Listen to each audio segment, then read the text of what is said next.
Hello YouTube, how you doing? Do you want to get a bit closer? Don't have to. I know it's social distancing out there IRL in meat space, but here in the digi realm, here in the recording world... Oh fuck, I dropped my mouse. Perfect. I mean, obviously this is such a pro stream, that doesn't normally happen. Oh, here we go.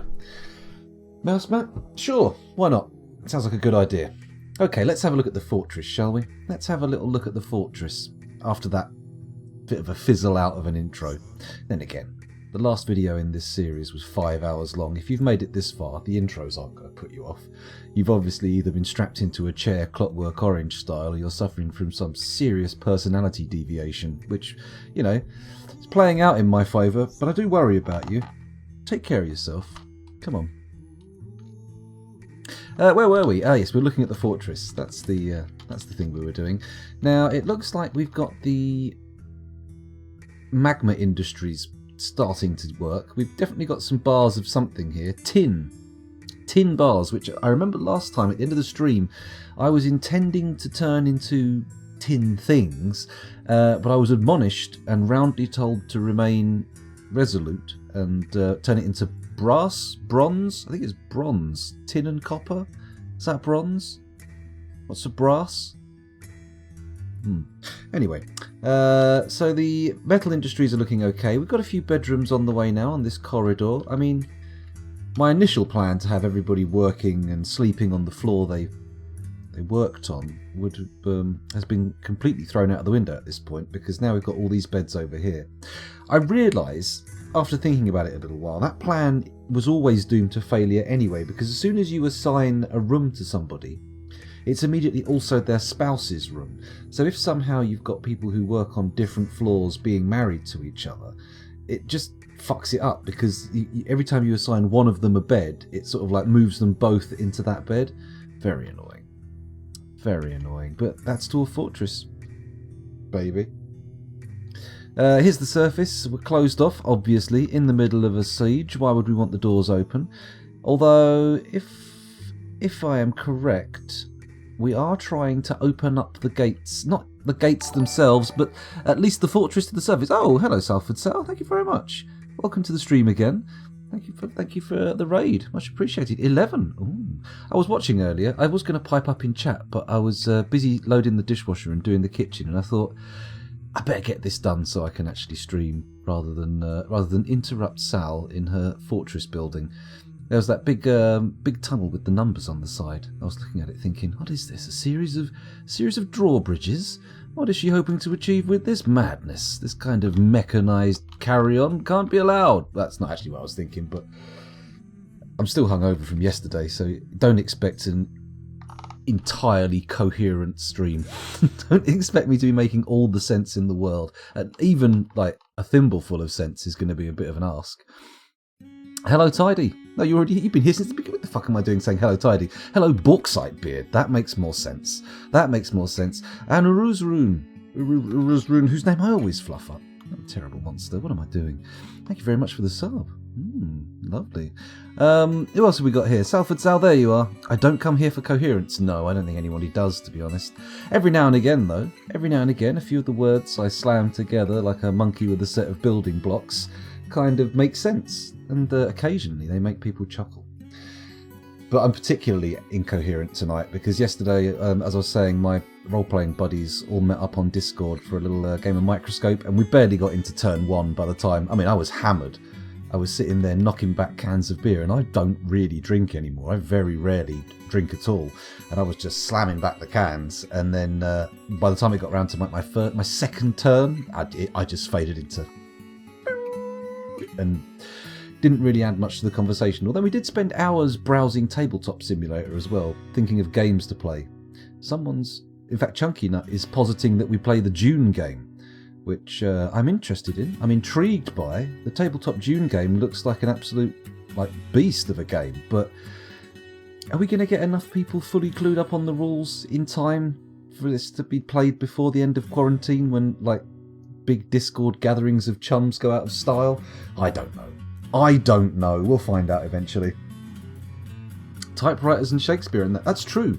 If you get an infinite number of Shakespeares and you chain them to typewriters in an infinitely sized room, presumably, otherwise it's going to make a horrible mess, and you leave them to type away at those keyboards for 45 minutes, they'll come up with basically fuck all, because Shakespeare would never have come across a typewriter in his life, and although I imagine he was a versatile character, someone who could adapt to new surroundings and new scenarios, I feel like it would have been very pecky typing.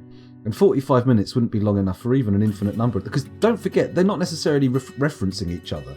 If they were all saying, right, let's organise it so we all press one key in the 45 minutes, and that, if taken in the correct order, fuck knows how you're going to determine order among infinite Shakespeares, but if they're read in the right order, then that will make what we're writing. They might get something done, but I don't think that level of organisation is A, achievable between human beings, and B, achievable on the scale of infinity. I mean, surely there's some kind of event horizon for the speed at which information can travel between these Shakespeares, right? I mean, even if they're just sitting in a room next to each other, if one shouts, their voice is only going to get so far, and as they repeat the thing, there's going to be all sorts of corruption coming on that message, isn't there? I don't think the infinite Shakespeare thing would actually work. It would work better than infinite monkeys, though. I think if you had infinite monkeys in a room chained to typewriters, you're not going to get any fucking Shakespeare. You're just going to get chaos. Half those typewriters, maybe more, are going to be jammed up with shit within the first 10 minutes.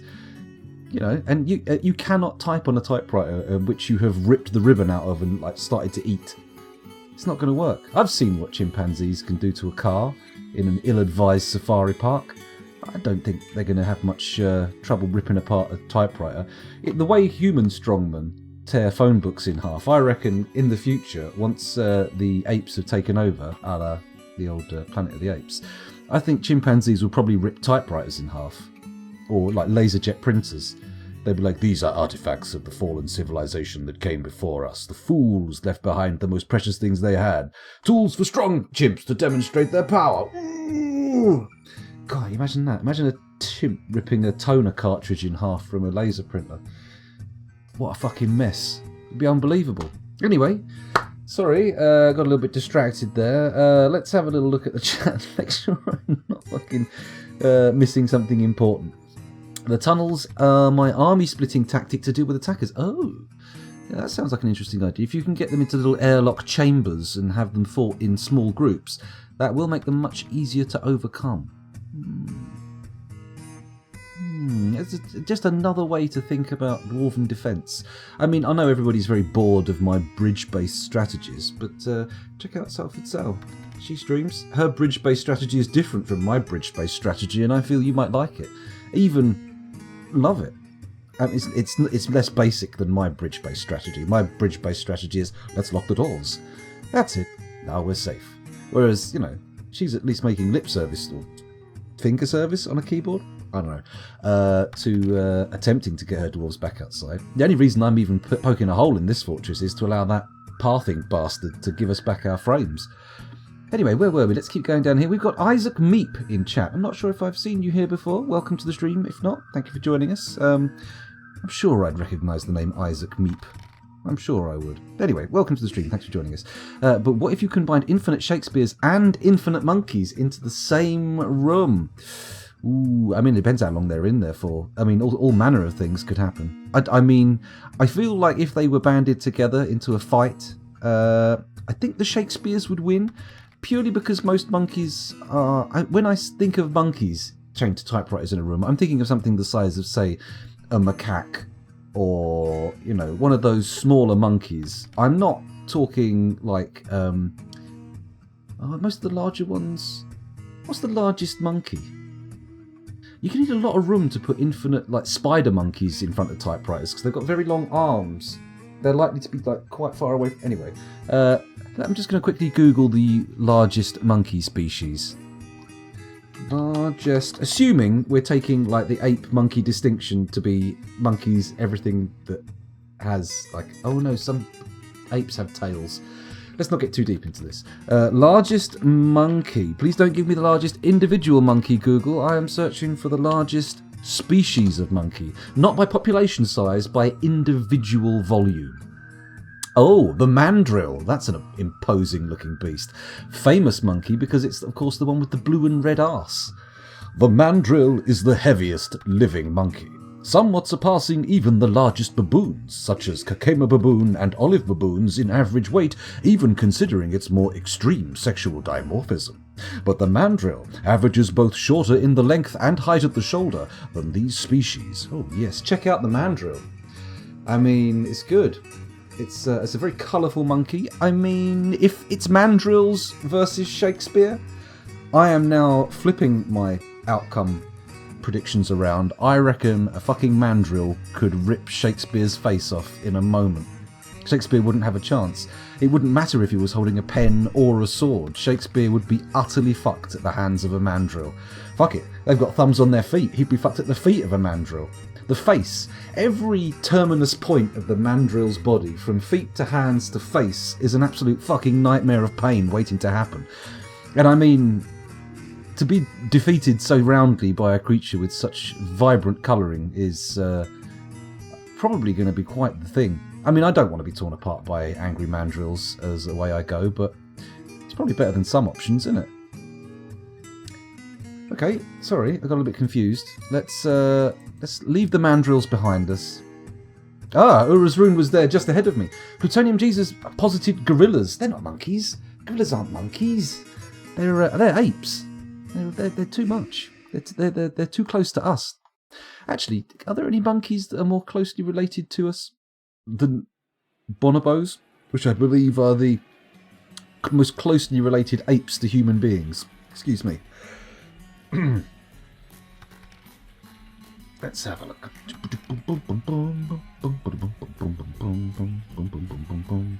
Night Fury. Ah, good. Keep us on track. That's it. You keep an eye out, Night Fury, or an ear, or any of your sensory organs, really. And just make sure that we're staying at least vaguely on the Dwarf Fortress track. I've already gone off on a big mandrill tangent, but that'll be fine. Mandrill sounds like the name... I'll leave that. I'll leave that one. That one's probably going to head into terms of service shattering areas. I think I'll leave it. Let's keep an infinite number of small monkeys take less room than an infinite number of large monkeys. Then infinite is not equal to infinite. You see, that's not strictly speaking true, Salford Sal, because there are different... Because if you think about it, how many numbers are there? There's an infinite number of numbers, right? Well, how many odd numbers are there?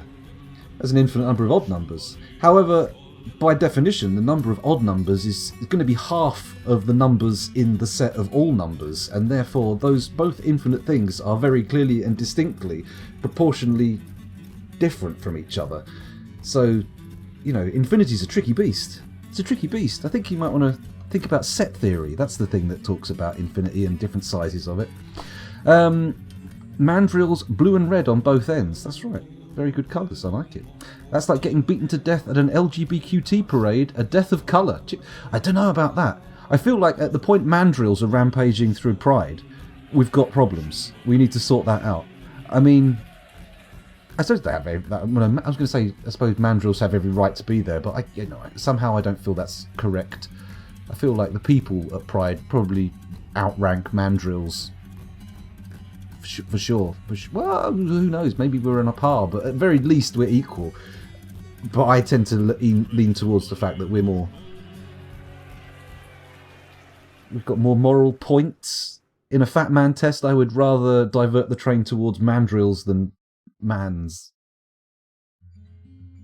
Anyway, let's get back to the business of looking at chat and catching up with things and turning out what's going on. Any angry ape will do some solid damage. That's true. I wouldn't want to be pitted in one-to-one combat against any kind of great ape, for sure. Even a human being, to be fair. I'm not what you would call a combat-ready chap, and so I feel like I wouldn't feel happy fighting anything bigger than, say, a house cat. You know? I mean, I feel like I could probably, if I was put into, say, some kind of alien abduction scenario where various creatures from across the universe are put into an arena and forced to fight to the death for the entertainment of aliens, I would feel uncomfortable with anything from our planet bigger than a house cat. I mean, if I come out in my fucking winged helmet with my spear and my shield and there's a house cat in front of me, that cat is fucked. But, in the same scenario, replace that cat with, say, a good-sized pig or a sheep. Actually, no, I think I could really batter a sheep. I don't think there's a scenario where we're in any kind of arena that a sheep can beat me. Anytime a sheep is capable of beating me in combat, that it's going to owe to their superior knowledge and use of the terrain we're in. I feel like sheep like goats would probably have sounder footing in rough terrain, and in that scenario maybe they could beat me. But say if we were in a drained swimming pool, or maybe the dining hall of the Ritz, I reckon any sheep coming at me is getting fucked. Not like that, getting fucked up, getting tore up. Oh no, that's being drunk. You know what I mean. Get a bit of a handful of that wool and I'll be like, bang, bang, bang, you fucking call me a cunt. We had a fight in the street outside my house this morning. I forgot to mention, it was very non-social distancing. I mean, it was non-distancing. It's social, technically. I mean, a fight is a social interaction, right? I think so, in the broadest terms. Let me just quickly check my messages that I sent to the guys, just to give you a few highlights of the things that were said. I didn't see any of this unfold. Kel watched it from the window. Where are we? The first thing that I heard that let me knew it was a fight, that let me knew it was kicking off outside my window, was I'll fucking do you, you cunt. And towards the end of the fight, with this little gem, she bit my fucking face, which she had done. One of the more incoherent moments in the fight was just before any kind of violence unfolded. My car, you think my car? Who the fuck do you think you are, my car?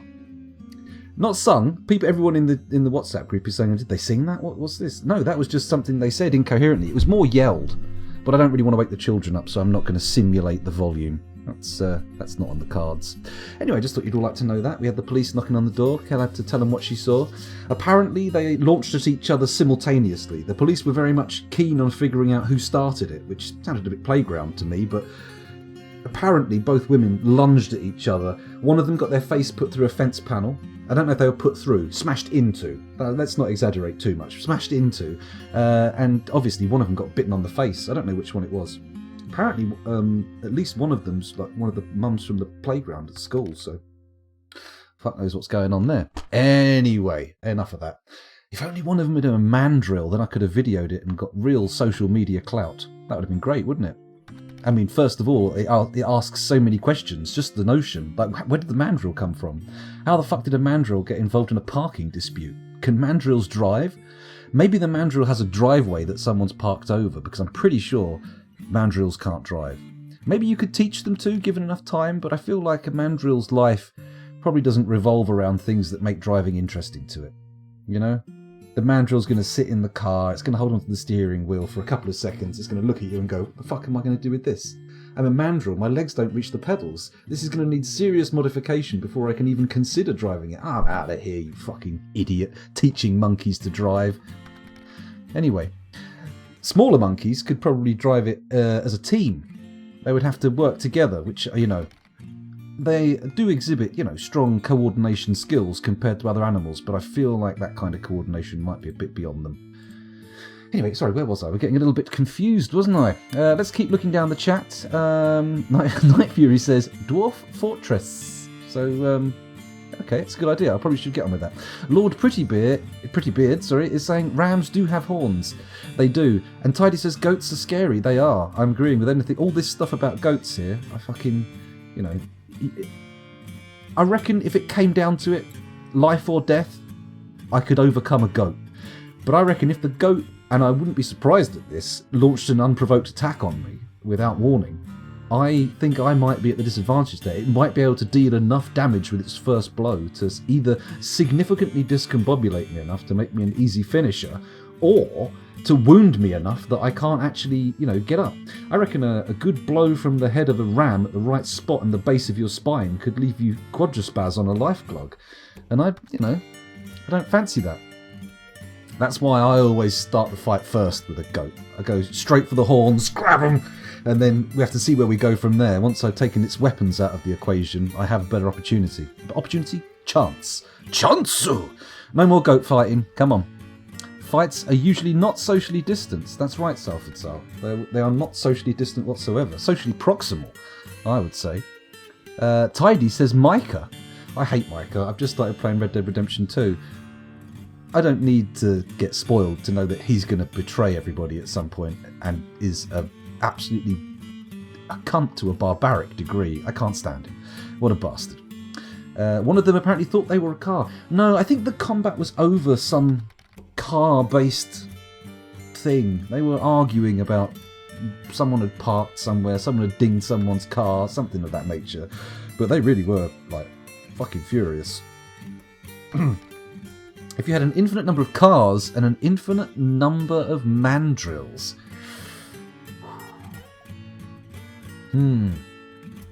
Would any of the mandrills spontaneously learn to drive? Or would... No, let's not go that far. Let's not try and find a scenario in which a mandrill understands what it's doing behind the wheel of a Ford Cortina. Let's think that is there a possibility that one of those infinite mandrills would, by chance, get the car to move? It's got to turn the key. It's got to let the engine start. At the point the engine starts, it has to not panic and bolt from the machine. So there's that. Might happen. It then has to get the car into gear. It could be an automatic. But even then, as an automatic, it needs to move it into drive. So it needs to manipulate the gear stick. Okay. If it's an automatic, maybe. But I don't think the clutch and the gears and going into first is going to happen, even with infinite mandrills. Just because of the length of their legs, they're not going to be able to reach the clutch. Anytime they're operating the gear stick and the clutch, they're going to be like head in the footwell, not being able to see what they're doing. I mean, I can imagine a scenario where a mandrill's kind of going and waving its hand around on the stick and perhaps smashing at the pedals, but to have the right moment where it slips into first, changing gears is a stickler for people who are trying to do it. Then again, often people not trying to do things do them easier than people who are trying to do them by accident.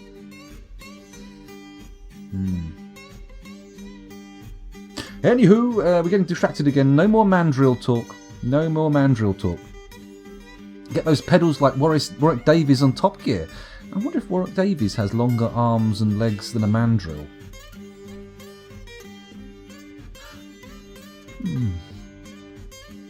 Maybe it'll come up on Tenable. We'll have to see. I don't see how that could possibly come up on Tenable. I suppose the question could be framed as which 10 of these, or can you name 10 things that have arms shorter than a mandrill? 10 hominids. But then again, that only works if his arms are shorter. Maybe we say longer. Whatever. Let's have a look here. How about your tour to get back to Paul's Fortress? That's a good point. We should get a little tour and have a little look round. Surely you want to sneak up and stab it. Oh, don't worry, Night Fury. The fact that Micah is a cunt is not exactly spoilers for Red Dead. From the moment you see his twatty face, you'll be like, oh, I don't like this guy.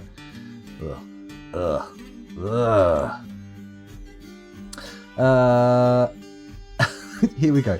Mandrill Fortress. Mandrills do actually appear in Dwarf Fortress. That's a good point. That's right, YouTube viewers. We are almost done. Tidy's got you back. Tidy and Night Fury, they get me on point. And Salford Sal, she did her best. She tried. Let's have a little tour of the fortress just to remind ourselves of what's going on. First of all, the exterior. Not much going on here. We've had to plug a few holes to protect a farm that's just under that bald spot in the trees, which will indicate with mouse pointer here. We've also got a shitload of invading undead beasties. They're not a huge problem because we've locked them out. That's fine. We've got 3 farms here. The bottom 2, well, the bottom one's being rebuilt because someone had a paddy and smashed it. But they're growing mainly plump helmets. The top one for a couple of seasons grows pigtails, and I'm hoping to expand our pigtail operation to give us a little bit more textile opportunities. We've got a barracks here where people are training. I don't know how many people we've got in this military. I'm thinking we topped it up to 10. But I'll have to check that later on. This is just a dormitory for dwarves to sleep in, just in case they get tired, Here's a corridor. This little bit here is... Oh, this is the room of misery. At one point we had a load of people who were very sad walled up in here, and I wasn't sure if it was a good idea to let them back out into gen pops, so to speak. This does tie into the reason we have 11 frames a second. Not that anyone's seen a frame advance in this game session. This is a well, goes all the way down to a cavern. I say it's a well, it's a hole that we intend to develop into a well. That's a good point. Maybe I should be making tin chains.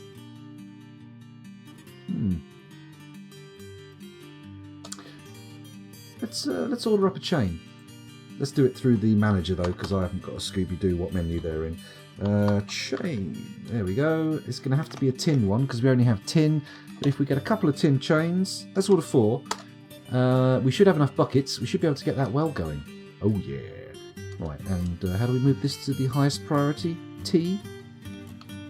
Actually highlight it and press T. There we go. Let's get some chains done. We've done something. We've actually played some Dwarf Fortress.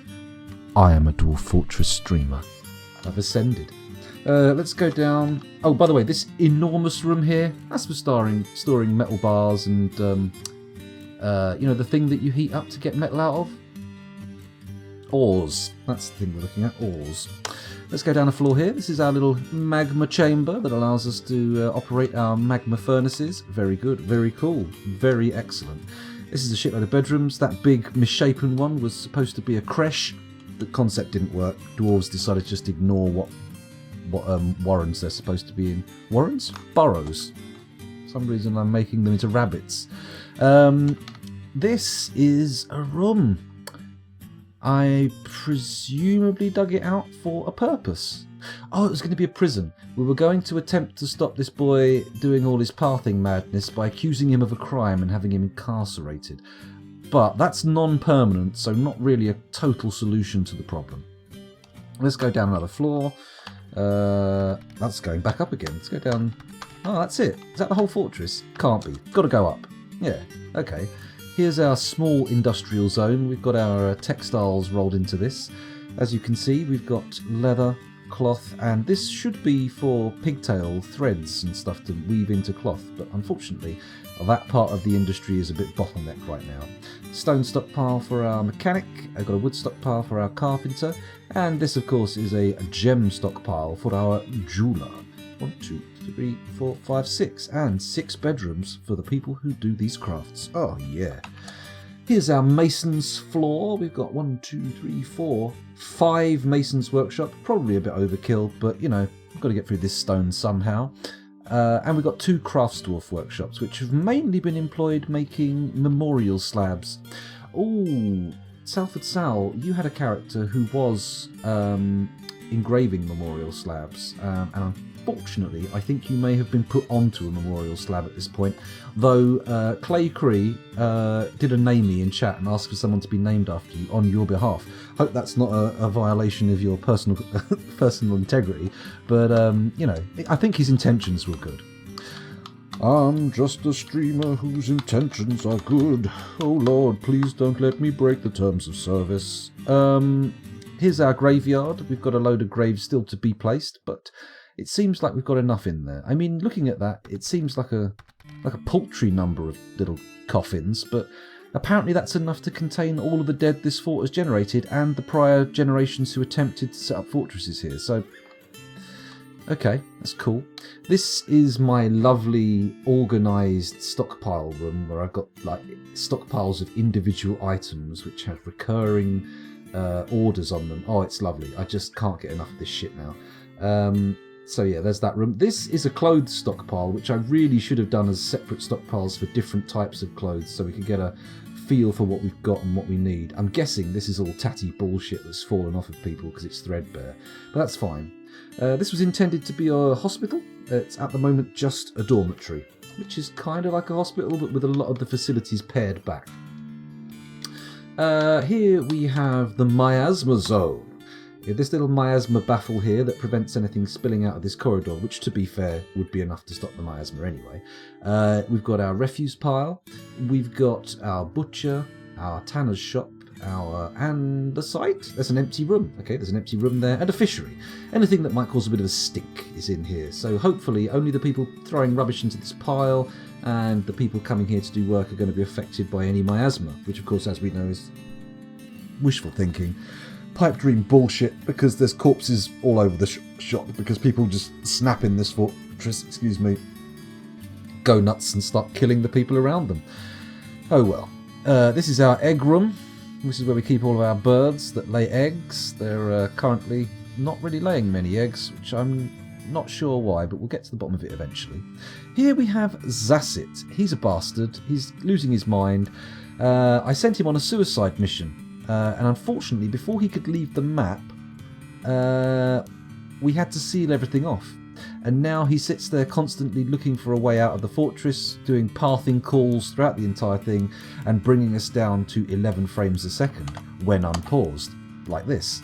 That's the theory, at least. That might not be correct. That could be, possibly, look at that, we unpaused 39 minutes into the stream, half an hour into the recording. Amazing. We did it. What's the biome? Salford Sal, we went for a fairly bog standard biome. It's a mountain, bit of just temperate forest land, and that's it, with a volcano, obviously. The thing is, nearby, people have built a number of necromancer towers. Let's have a little look at that, just because we can. I'm going to zoom in a touch. We are there, and there are necromancer towers here, here, here, here, here, here, here, and here, and here, and here. And I think that's actually all the necromancer towers, but still, I think that's a few.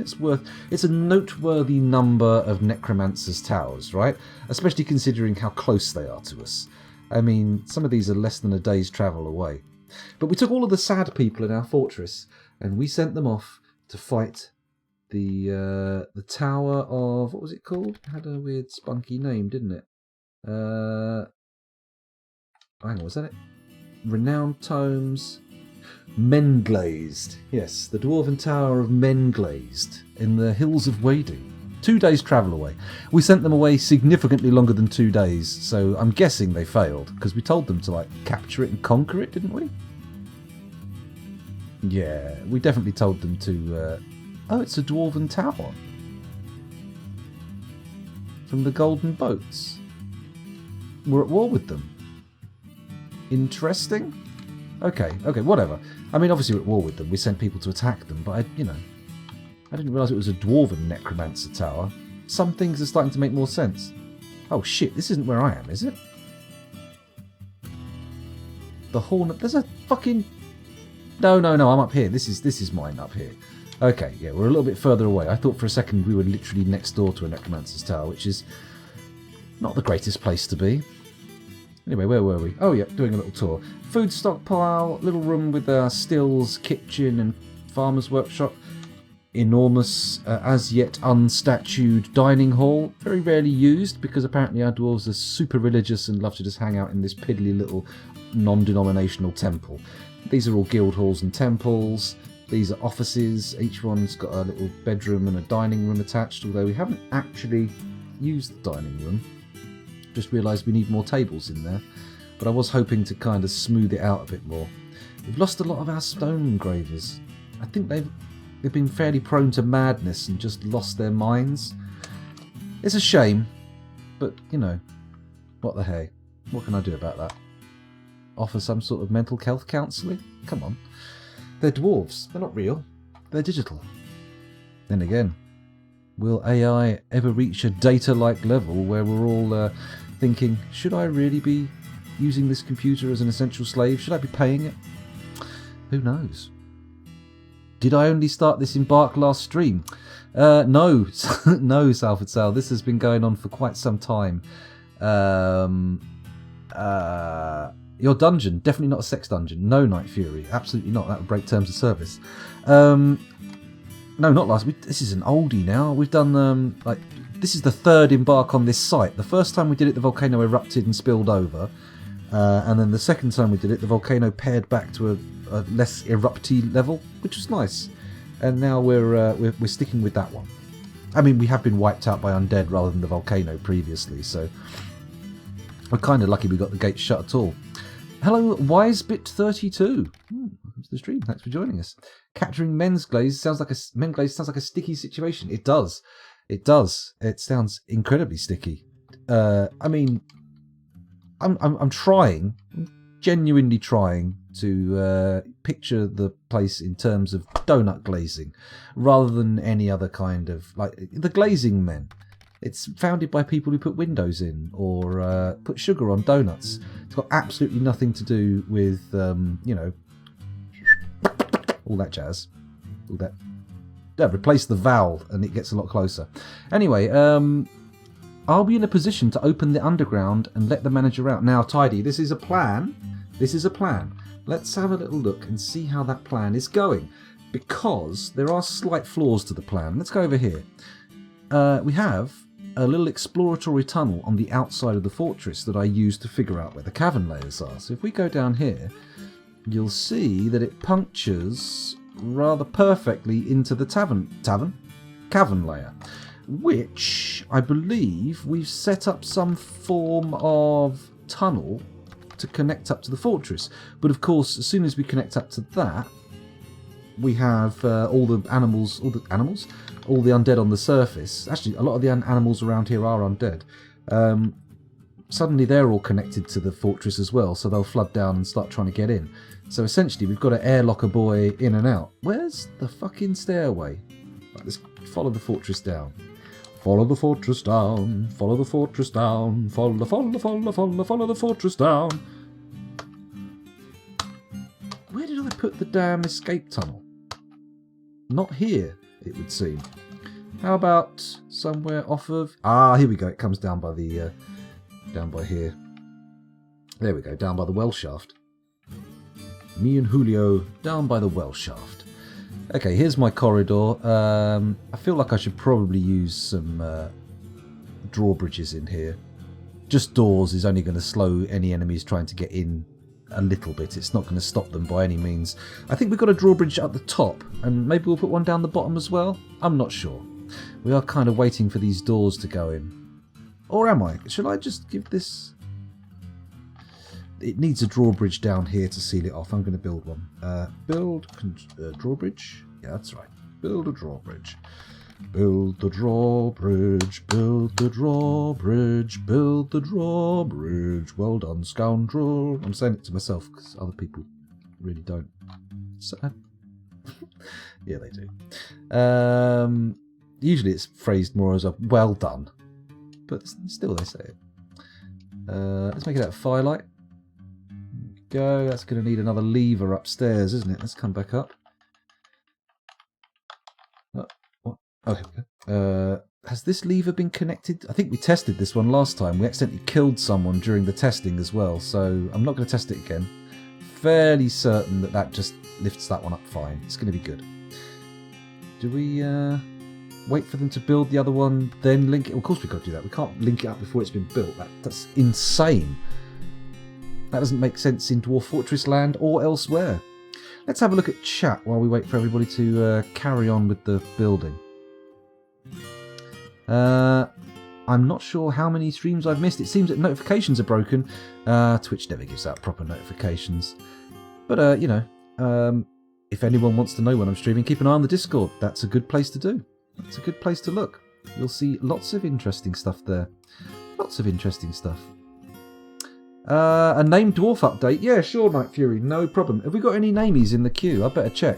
I'm going to take us over to Dwarf Therapist while the streaming gets done.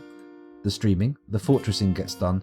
And I'm also going to go to the Twitch dashboard. Come on, scoundrel. You can manage this. You can do this. Don't get distracted by the Google result for Mandrill. It's not important anymore. It was important a moment ago. It wasn't important. It was never important. It was never even fucking relevant. But for some reason, I decided to dedicate almost half an hour to the idea of things about mandrills. It's good, though. Filled time, didn't it? Filled time. Right, sorry. Channel points. Here we go. Let's go over to manage rewards and take a look and see if there are any namey requests. Scroll, zoom out. Nope. Only Musami's request for a dragon named Peterhausen, which, as we all know, is very unlikely to be fulfilled due to the distinct lack of dragons. Okay, so anyway, let's get back to looking at seeing who has a nickname and who hasn't. If I sort here by has nickname, that will very easily have the cream rise to the top. Well, I say cream. It's not the only thing that floats in water. Why, I've seen poop that floats in water. Anyway, where were we? Why would cream be in water as well? This water and cream is delicious. I believe you call it milk?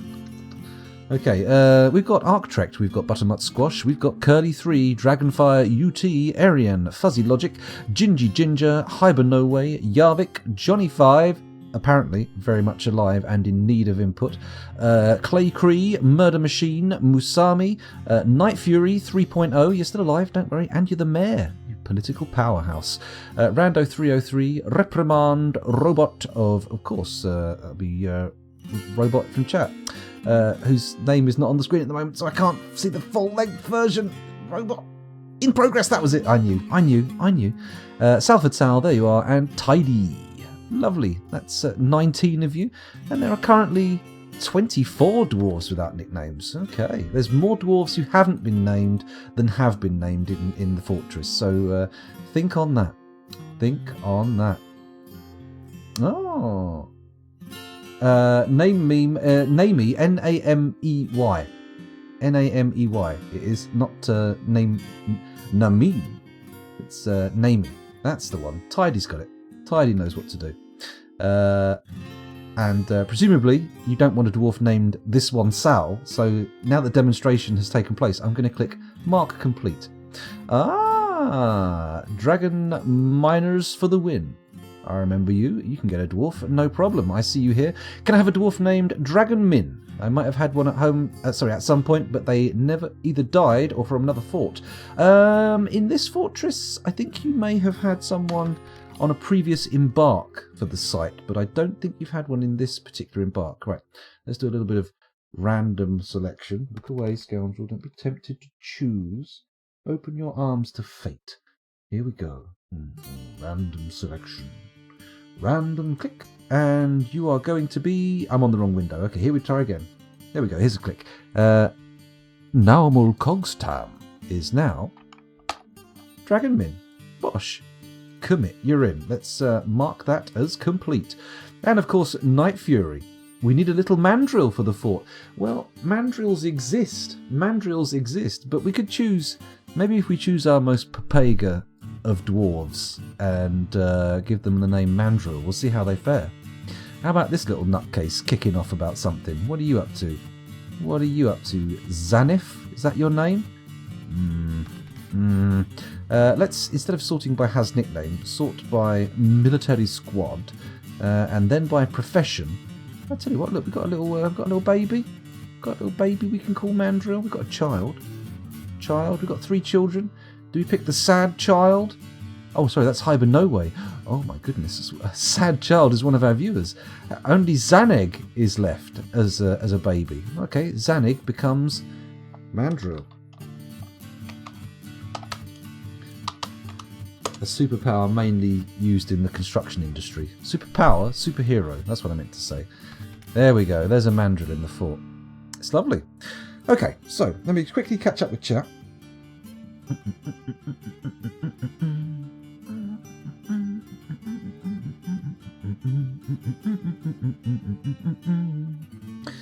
What does Dragonmin do? Let's have a little look. Let's find out. Let's give it a little peek. If you want to know what you do in the fortress, if you need a little information about your role, then I can give you that information. Oh, look at that. You're nicely highlighted already. Oh, that's Mandrill. That's not you. Don't be silly. Dragonmin. There you are. You are currently constructing a building. You're a mason, one of many in the fortress, but your skill, level 5. Let's have a little look, see how that plays out in the mason charts. Oh, look at that. Very median, very middling, very average. Do you like that? Is it nice to be an average level mason? The game strictly describes level 5 as proficient, but in terms of this fortress, you have exactly half of the best mason in this fortress's skill. But I'm sure that'll advance pretty quickly. Our masons get used a lot. I'm sure your skills will be used repeatedly. You'll build things up. What about your inside of your soul, your mind, your brain? He is under a great deal of stress. Within the last week, he felt embarrassment after sleeping without a proper room, irritation after wearing old clothing, satisfied at work 5 times, satisfied upon improving masonry, bliss dining in a legendary dining room twice, uneasiness after a lack of decent meals. That's a good point. We have some food issues, don't we? You get the idea. You're a bit of a grumpy boy, a bit of a misery guts. Oh well, never mind. I'm sure it'll be all right. We'll cheer you up. Isaac Meep wants a dwarf as well. That's not a problem. I can give you a dwarf. You're not so late that we can't actually fit you on in. Don't worry. Let me just copy that name from chat. Look at this. I'm so lazy. Control C. Now we choose a dwarf. Hold on. No nickname. Okay, here we go. Random select. Random select. Random select. Random. Whoa. I'm clicked off the screen again. Okay. Too fast to actually pick one. There we go. Click. Erith. Oh, named after a town near where I live. Meditate on nightmares. Well, you sound like a cheery fellow, don't you? Let's pop you in there. Lovely. And commit. It seems that Isaac Meep is another one of our fortresses. Oh no, you're a miner. You're a skilled miner with a level 4 skill. We've got some legendaries in this fortress. You've got a way to go before you're impressing anybody. You're like that scene in Zoolander where he goes into the mine and says, I think I got the black lung, Pop. And then John Voight says he's an embarrassment. Merman! You know the bit. Right, okay, here we go. Everyone who wants a dwarf is a dwarf now. Well, I mean, has a dwarf named after them. To claim that you have somehow become the dwarves you have named is a little bit over the top. But it would make an interesting scenario for a, say, Twilight Zone or an Outer Limits, or maybe even a standalone movie. Tom Hanks was in a film in which I think he goes nuts because he plays D&D and then believes it's real. Like, proper bullshit. But, you know, it's just a thing. It's a thing. It exists. Anyway, where were we? I like the... Oh, hello, Claycree. I missed you there.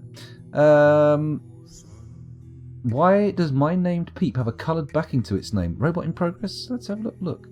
I think it's because you've got some form of important role in the fortress. You are the bookkeeper. Hail to the bookkeeper, bookkeeper, bookkeeper. Hail to the bookkeeper, robot, that's you. Anyway, where were we? Sorry, I got distracted. Hello, Claycree. I like the different streaming room again. I swear one day Scout is going to stream upside down on the ceiling and act like it's normal. This is actually the front room, except, like, that's the sofa I normally sit on. I'm sitting in the single chair. I am wearing shorts. Let's not get too excited, people. I realise these shorts have ridden up a bit and it looks like I'm wearing some rather skimpy shrimpies. But no, there's a pair of gym shorts. Actually, I think these are my old school PE kit. Or they might be based on Mars's. I'm not sure. Not known for throwing clothes out. Anyway, where were we? Let's come off of Dwarf Therapist. There we go. That's what we're going. Oh, look at the news. It's lovely. We've got a dehydrated miner, dehydrated gem cutter, dehydrated mason, dehydrated farmer, and a dehydrated broker. Interesting. Let's have a little look and see how much booze we've got in the fortress. That's not stocks, is it? That's kitchen.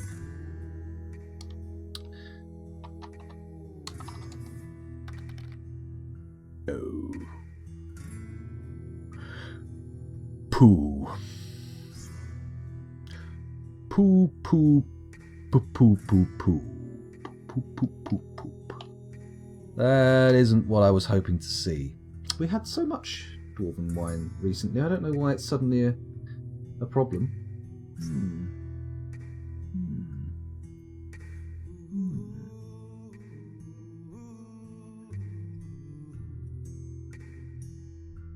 Well, you know, maybe it's nominative determinism. Maybe Dragon Min means Mason in one of the languages that the game has auto-generated inside itself. Maybe. Probably not.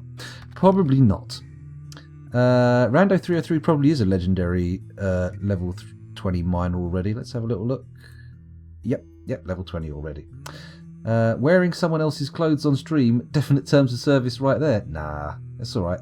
Even if they are his shorts, they've been in my possession since the late 1990s. So I imagine, I think I probably could claim ownership of them. I think I can, even if I'd stolen them, I think the statute of limitations may have expired. We'll have to see. Oh man, I want to get a drink actually, Robot in Progress. Now you've said that, you've set me off wanting to fill my Tacoma Games mug. If any of you happen to be in Tacoma, Washington State, United States of America, and have a bit of a thirst on for role-playing games, collectible card games, board games, polyhedral dice, miniatures, etc, etc, etc, you may be interested in visiting Tacoma Games once all this viral shenaniganry has finished. I mean, if you do, tell them I sent you, and they'll know that it was worth shipping this, like, almost a quarter of the way around the world. It's good, isn't it? It's good. Let's have a little look. How about the number of empty barrels? Oh, Sal, look at you with the real questions, bringing the facts to things. Let's have a look. Stocks. E-A-R-R-E-L. Can I specify empty? Got a rendered fat barrel, prepared food barrel, plant barrel. You know what? We do have a lot of pots. Got a lot of pots. Let's have a look at our pots. Let's have a look at our pots that we don't have any pans for. Meat pot. Plant pot. Prepared food pot. Rendered fat pot. Seed pot. Spice pot. Dwarven wine pot. Did I stop the order of pots? Excuse me. We got empty ones though. That shouldn't be a problem. Let me check my pot orders. No pot orders here, but maybe we'll find pot orders, he says with his voice quavering somewhat. Maybe we'll find pot orders here. Maybe a mood knocked the pot orders off of the table. That could be a thing. Yeah, coffers, cabinets. Well, fuck me bandy with a baseball bat. We've got no more pot orders on order. Let's add to this coffer list. Here we go. Pots. Where's the pot? Oh, don't tell me it's a Crafts Dwarf Workshop thing. Of course. Why would a Mason's Workshop end up with someone with a mood in it? Rock. G. There we go. Rock pots. Oh, I fixed the key mapping. Oh, it feels so good to press that plus on the numpad and have it do something. I love it. Oh. That's the wrong place to grab the mouse. There we go. I would like to keep 10 of those in stock, please. Yes, thank you very much. A pot of any rock, 5 to 10. Seems good to me. Excellent. And now that we've got that on order, we need to put a stockpile in for those pots. So let's press P for stockpiles. And we'll go to, is it furniture or finished goods for pots? I'm going to go for furniture, at a guess, and then say bonk 2 3 4 5 2. There we go. Click on that bad boy. There we go. Change the settings, go down to furniture, forbid all types, and then look for pots. Pots. Pepper pots. No.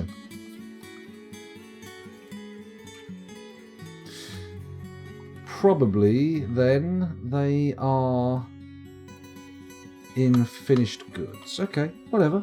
I don't mind. I can do it. I can sort it out. Oh, fuck you, Dwarf Fortress. Here we go. Let's forbid all that and say... Okay. Interesting. Codices, tools, crutches, splints, quivers, backpacks, legwear, totems, large gems, bracelets, earrings, rings, crowns, scepters, amulets, figurines, handwear, headwear, footwear, armour, toys, musical instruments, goblets, flasks and chains. The chat looks like it's got something to say. Let's have a little look. Dragon Min is dehydrated. Oh, I mean... Generally speaking, I used to attribute most of our dehydration notifications to people being a little bit upset, a little bit sad, a little bit, perhaps, shall we go for the third S, a little suicidal? And that's not, no, the first one was upset, so it's USS, it's not a third S, that's the second S, whatever. So yeah, they were like not drinking because they were sad and mainly tantruming. But now, I realise we have very little booze left in the fortress, so maybe we need to get them going. Do I have a spare bauxite beard? Yes. Yes, I do. There isn't a statute of limitations for criminal law in the UK. Ah, interesting.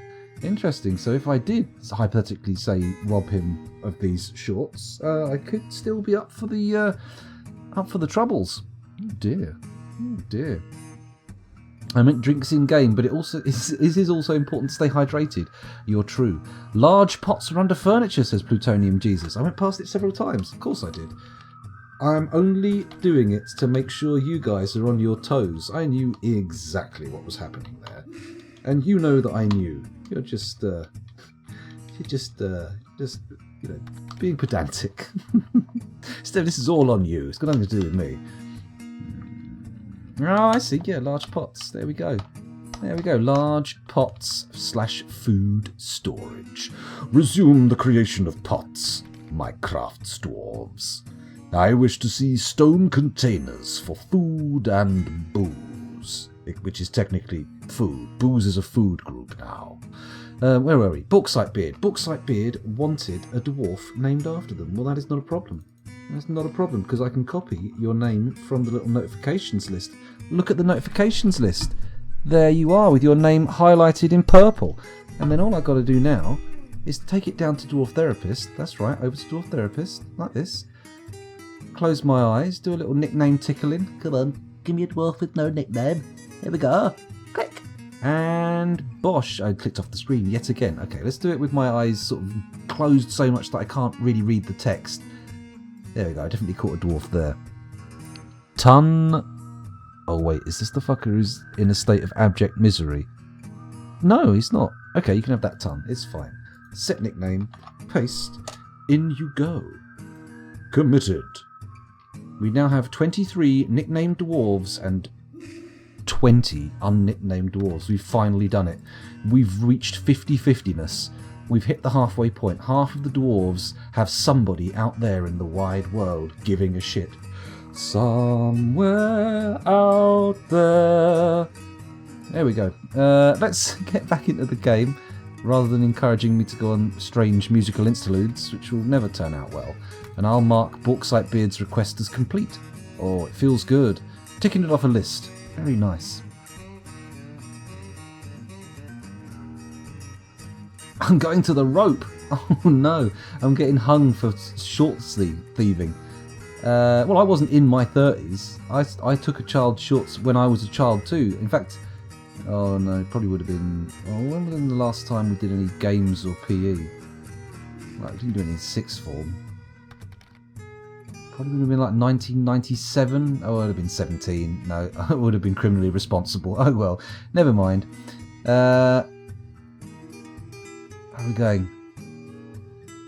Tell it to the judge? Oh no. Good job. Well, Night Fury, please tell me if you are the judge of the Twitch chat, you're not also the jury and the executioner, because those roles should definitely be separate. They should definitely be separate. Right, where are we? We're looking at my segregated stockpiles and all marvelling at how neat it is. And then we're coming down to the magma zone. Take me to the magma zone. Has anyone built that drawbridge that I asked them to? Well, bugger me backwards. Which I suppose would be like pulling stuff out of my arse. Let's add another lever. Build construction. No. Construction. No. Trap component. Lever. There we go. That's what we wanted.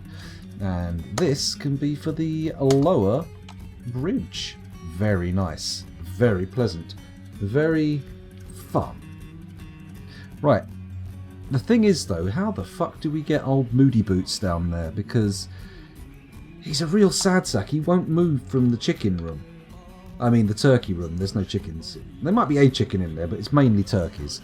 But he hangs around there with that big red and yellow arrow pairing going down his face. Being a right old misery guts. Big old sad bum. What are you up to? Why are you being so miserable round the stills? Can we get some booze going? I don't know if we have the pots. Can I put the pots on a higher priority? Maybe I should. Give them a little bit more import in the fort, so to speak. Suspended? Suspend why? Question mark? Have you made 10 of them already? Fucking hell, that didn't take long. So why is no one brewing? We should have someone brewing within the fort. It's not like we're short on plump helmets, are we? Please don't be short of plump helmets. We had like 1,000. Yeah, we've got... Oh, I see. It's 1,000? It's not a definitive number. We may well have less than 1,000. Then again, we may well have more. That'd be nice, wouldn't it? We're doing okay for eggs by the look of things. People aren't starving. At least there's that. They're only dehydrating. Okay, let's get some sweet booze on the go. Is anybody using my stills? Who's not using the stills? Come on. Brew up some pHs. A little bit of plump helmetry. Let's go to the dwarf therapist and see if anyone's actually on the case. That's probably going to make sense. If I do a little update, we had 40 adults, 3 children, and 0 vulnerable babies. Let's have a little look at the brewing and see if anyone's actually... oh, this explains a lot. It would appear that whoever was responsible for creating the booze has perished. So, with that in mind, let's stop sorting by nickname and sort by nothing. We shall arrange by profession, and we shall find someone who is useless, and we shall assign them the role of brewer or distiller. That'd be nice, wouldn't it? Shall I tell the anecdote about the time I met the distillers, or shall I leave that? I think I've told that multiple times, so I'm going to leave it. Anyone who wants to know that anecdote will have to trawl through literally fucking hours, nay, days of content. So have fun. Have fun. What about this lad here? What do you do, Tosid? Currently you're engaged in praying to Ushrir. Oh, a religious man, are we? And you're a siege operator by trade. Siege operator, okay. No, you're not. You're going to be a brewer. Where's the brewing? There it is. Good guy, Tosid. What's this skill? Blacksmithing? Why you bury the lead on that? Why are you saying, no, I basically just do siege engineering, but I'm also a qualified blacksmith? Come on. Why are you hiding these important facts from us? What does this guy do? He's a butcher? Let's just give, you know what, let's just give a couple of guys the brewing skill. There we go. Bish bash bosh. What do you do anyway? Surgeon. Yeah, sure. Surgeon / brewer seems like a fantastic combination. Just a little one to steady the hands. That'd be good. Right, there we go. Let's get back into action. And hopefully we'll see someone spring to attention and march straight towards the stills. And then, sweet dwarven wine, flows from the plump helmets. No, it's not a metaphor. Metaphor? Euphemism. That's the word I was looking for. Ah, here we go. You haven't given me the power of those. No, I am not. Not yet. You're not the hammerer. Good evening, Hibernoe. Welcome back. Thanks for joining us again. Much appreciated. Could you open both, see if he starts waddling over, then time it to lock both of them in the middle? That's the plan. That's the plan, Tidy. Once we've got that bridge hooked up and we know it closes, then I'll be doing just that. A dwarven... Hibernoe, look at you turning up right now, just as your namesake throws a tantrum. What a wonderful moment. We may have a chance for you to witness yourself being beaten to death by the rest of the population. Sad, but nonetheless entertaining. Yeah, there you are, look, amongst the saddest of the fortress denizens. Not even expellable. You're too young for us to send you on a suicidal military escapade. Ah well, never mind. Could be worse. Could be on fire. Right, so let's just recognise that there's not much we can do about the crazy baby, or child. Let's give you a little bit more credit than that. You are slightly more developed than a newborn, slightly. And then we're going to go and find the other room, aren't we? What was I looking for? Oh yes, the forges. Let's find the forges. And And from the forges, we find the tunnel that leads down into the place. Nobody's building that lever yet. Oh, someone is hauling over a mechanism, so it looks like they might actually get it done. It's all done. Good. Man, these headphones are garbage. I shouldn't have just bought a £10 pair. I should have just sucked up and bought like a 30 quid pair, which would at least sound good. I was a fool. I was such a fool. Right, get that in place. Come on. I know we're only working to an 11 frames per second schedule, but I'm pretty sure that you could work faster than this. Yeah? Who is that brave boy installing the mechanisms? Let's have a little look. It's Adil. He hasn't got a name yet. Right, so this second lever needs attaching to a bridge, this bridge, and it needs to be done with some relatively decent mechanisms. Lovely. Please do that now. Good. Good. Now that we've got a bit of urgency, I feel a bit nervous sitting down here watching people not doing this when I could be watching other parts of the fortress, but we're sealed in. Other than dwarves going loopy and killing each other, there's not much going on. No problem, Salford Sal. You're more than welcome to pop off and get dinner whenever you like. There's no requirement to keep watching. I mean, you know, it's great that you are, but I can't force you. And I'm not sure I'd want to. We've discussed strapping people into Clockwork Orange style chairs and holding their eyes open with clips so that they consume this content more fulsomely, but realistically I think it's a bad move. It's probably going to be a little bit of a brand killer, to be fair. Then again, you know, Twitch can't tell if you're enjoying yourself. They just see numbers. Not allowed to eat. Strap them down and feed them to the mandrills. That's right. You don't want to be falling afoul of the mandrills in Scoundrels chat. The scoundrels.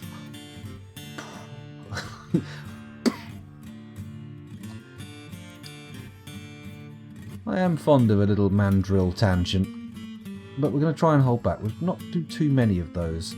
Save them for when they're really needed. When I'm hungover and feeling a little bit groggy, just trying to stream in the middle of the night and I need something to say, I'll be able to reach for the mandrill tangents.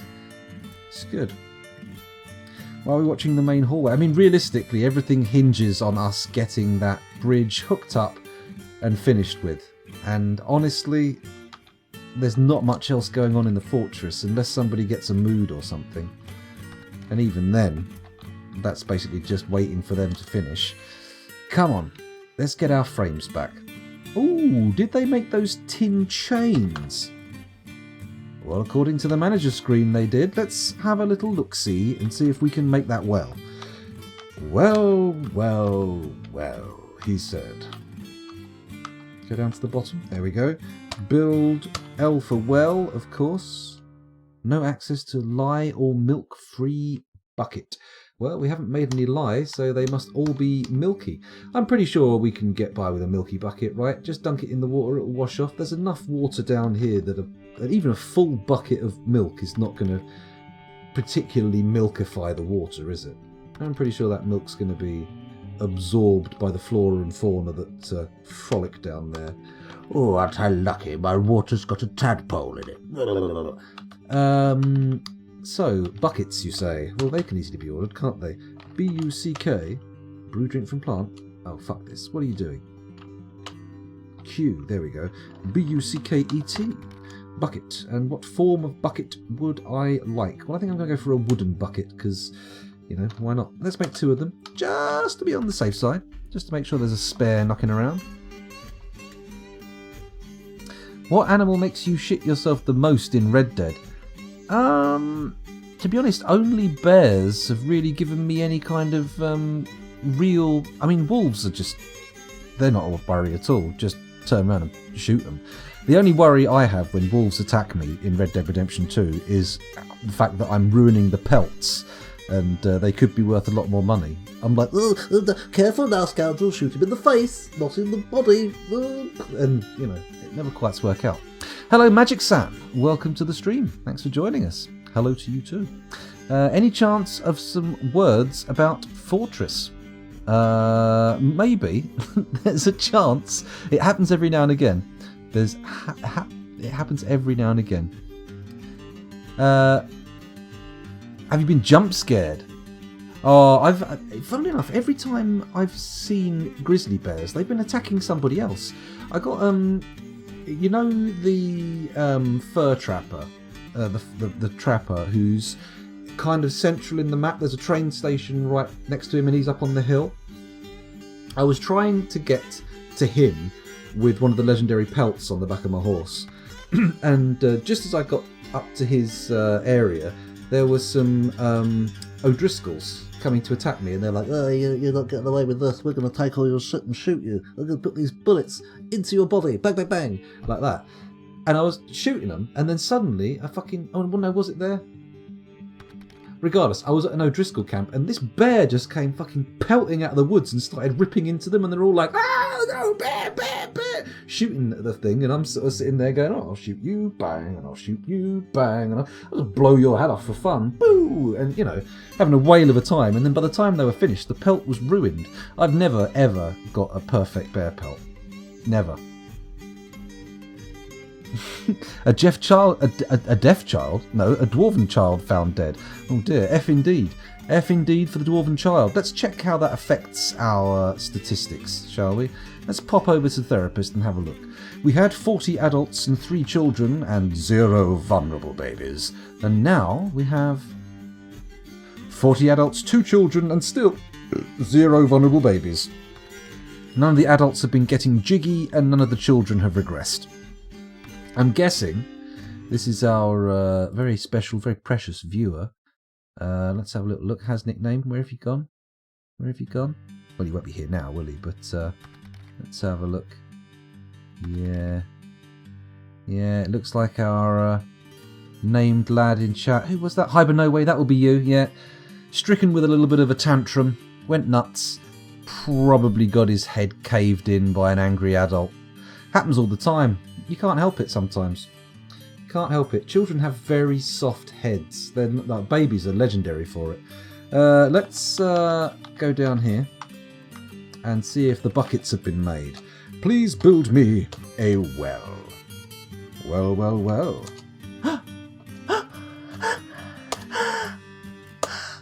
Oh, we're going to have a well. People won't die of thirst. I mean, they may die of boredom drinking water, but I'm sure once we've got the plump helmets going back into the kitchen and getting distilled, it'll be fine. Look, there's already someone in the distillery right now. It's not a problem. Oh, he says, staying on Dwarf Therapist. I know, I'm ahead of yourself, Sal. I mean, in this instance, there was no need to poop, but I appreciate your alacrity. Normally, that would be an appropriate pooping moment. Oh, we've got another ghost. Who's this ghost? Who's the ghost here? Let's have a little look. Lorbam Shidimathel. So why are you hosting us? Hosting us? Why are you ghosting us? Haunting us would be the correct word. Why are you haunting us? What's the deal? Surely we've got coffins for your body? You can't be one of the lads who died...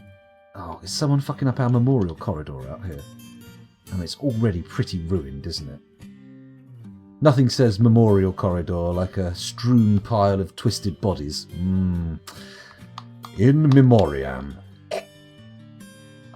Anyway, where were we? Let's go down to the Crafts Dwarf shop and start requesting some more memorial slabs then, because, frankly, we don't appear to have enough. So, click. Add. Alt-S. So, Lorbam, obviously, they need one. What about Vukar? Not memorialised, not... Oh, no, we don't need 2 Vukars. Why would I want 2 Vukars? That's insane. Doran, Curly, Tosid, Hectic Hermit, Einod. Oh, shit. Salford Sal, still not memorialised. Odom, not memorialised. He's the last one we can fit in that one. Let's just pop over to this one. It was Odom, wasn't it? So, Ginger, no slab, not memorialised. Oh, Jesus. Come on. What's the deal here? Why have we got so many dead people who've not been put in... Oh, that's all right. Elof Heater has been entombed. Ah, Entombed. Great Swedish band. Right, so... Is that everything done in terms of ghost management? I believe so. We've just got to wait for them to sort that out. Let's go back down to the metal corridor and see if they've fixed this lever to the bridge. Nope, not yet. But they haven't suspended it, which is a good sign. We have had problems with people suspending jobs for levers, haven't we? It's been a real issue. Babies start off with a level 20 skill in head softness. That's true, but it decays fast. That sound wasn't TOS sound. Really? You can't have a bong like that? Or is that okay? A little poop just slipped out. Should try and make a pixel art with the graves of your dwarves. Are there enough pixels in the world? I'm not sure if a 1920 by 1080 image will have enough pixels to truly capture the horror of what has transpired here. I mean, our average life expectancy here has got to be pretty low. A lot of those dead kids are really skewing the figures. Well, are they skewing the figures? I mean, being counted would be a more accurate way of putting it. Oh, Claycree. Claycree. How terrible. How will the YouTubers ever recover from such harsh words? Interestingly, host, ghost and guest are all etymologically related from the same PIE root. PIE? Pi root? What? PIE. I don't know my r/conlang lingo well enough to actually be able to actually understand what that means. What? Please. Oh, hello. Well, we knew it was coming. We knew that a lot of dehydration was on the cards, not least because of our shoddy stockpile. Let's see, now that we've got someone actually working the stills, maybe our numbers are going up. Let's take a peek. Let's have a look in the kitchen. Drinks. 20, they're definitely on the up. Well, unless that 20 is just replacing the 3 we had there before with a bit of a, I don't know, haven't checked. We could have none. We could have absolutely 0 dwarven wine. And who wants that? Only elves. Hello, Harold Beaver. Welcome back. Thanks for joining us. Something Indian European. Too much Susie Dent. Ah, I see. A little bit too much of the old. I do like that 10 Cats does countdown. That's pretty good. I can't say I'm particularly fond of the initial original countdown, but mainly because I'm not very good at it. I can do anagrams, but I need time. I need way more time than they give you on that show. And the maths questions. Oh, so frustrating. So bloody frustrating. Couldn't remember the first word. Proto-Indo-European? Is that it? Anyone here who has any experience in War with the Circus? I've tried it. Last fortress that wasn't on this site, I tried it, and I actually had problems opening up the circus. It was awkward. It was very awkward. People will remember it possibly fondly, possibly unhappily. I don't know. I'm not sure how it impacted on my viewers emotionally, but it definitely was a thing. They ended up ripping through us like a bullet through a piece of wet toilet paper, but it did take a long time, and not because of shoddy frame rates. No siree. Mainly due to like Dwarf Fortress fighting me at every level 90% of the time I play it. Even when I'm trying to destroy my fortress and essentially committing suicide in the game, it goes, oh, no, that's the wrong key you've pressed there, sir. Try harder. Terrible stuff.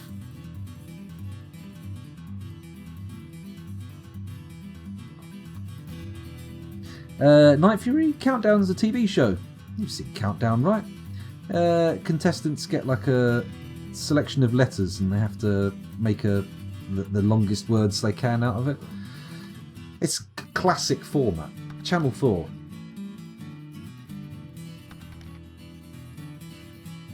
Well, I think one of the things that was mooted, Magic Sam, just to, if everyone will indulge me a moment to talk about Dwarf Fortress, I know it's not relevant, but if everyone will give me a moment, I think it was mooted that the best way to deal with them is to have non-trigger traps, so manually operated lever traps, spikes and the like, that soften them up as they come through, and use siege weaponry, so long corridors with ballista bolts firing down. Also, although I figure this is probably a little bit on the cheatier side, not that there's anything wrong with that, but also you can use atom smashers. A corridor full of atom smashers will fuck up the demons, no problem. No problem at all. Kind of like Boggle. It's they've got it with Jimmy Carr now. It's a late night format on Channel 4. 8 out of 10 Cats does Countdown, which is basically the game show just played with comedians instead of members of the public. No dwarf fortress, only mandrills. In the 41st millennium, there are only mandrills. No lady drills. How dare you suggest that? How dare you? What else we got going on here? Bridges won't work on the demons, says Plutonium Jesus. Ah, okay. That's scary. Magic Sand says, I mostly get 300 dwarfs and enlist 200 of them to war and try to fight them. Longest I held on was around 10 years. Well, Jimmy Carr is a comedian, Night Fury. I mean, he is pretty famous in the UK. I think he's even pretty famous in the States. I think even Americans have an idea of who Jimmy Carr is. Not suggesting Americans are any way too paga to know the name of a stand-up comedian, but you understand what I mean. Too massive, they break the bridges. Rachel Riley or Carol Vorderman? Well, I mean, as of now, as of 2020, Rachel Riley. But, you know, if they're amenable, both, call me. Actually, call my girlfriend. You'll have to arrange it through her. I'm not going to risk the blowback. Carr's come here before, didn't have a chance to see him. Yeah, he's quite funny. I feel like I drank an entire bottle of Bacardi. Fucking hell! I hope it was a Bacardi Breezer and not the actual like standard Bacardi. You need to be careful when you sleep. Do it like in the recovery position. We don't want you pulling an old. I'm blanking. I can't believe I can't come up with a rock and roll musician who choked on their own vomit. There's so many of them. Well, there are so many of them. I'll allow you guys to come up with someone of your own. Don't put it in chat. Just, you know, insert into the joke and have it finish.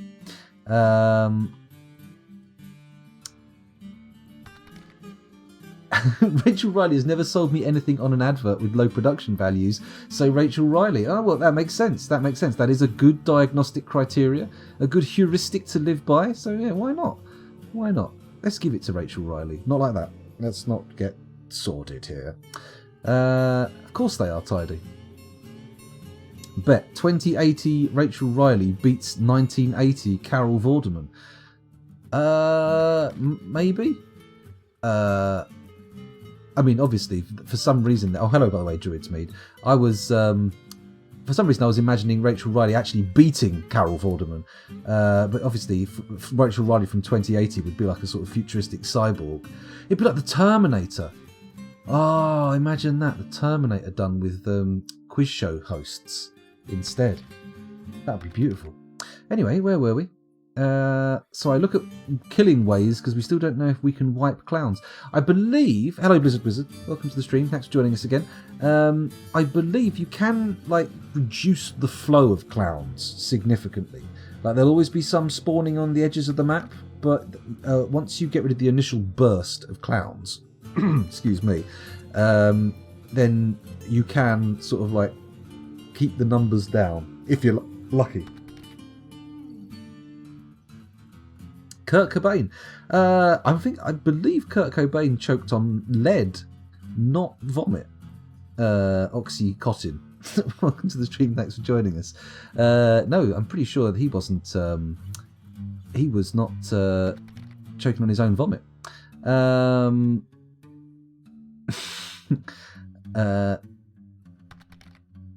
Probably Night Fury. You should probably try and keep this on the tracks. We're relying on you. We're hoping that you can keep this firmly in the realm of Dwarf Fortress, rather than us sort of, you know, slamming into the wall of terms of service and ending the stream.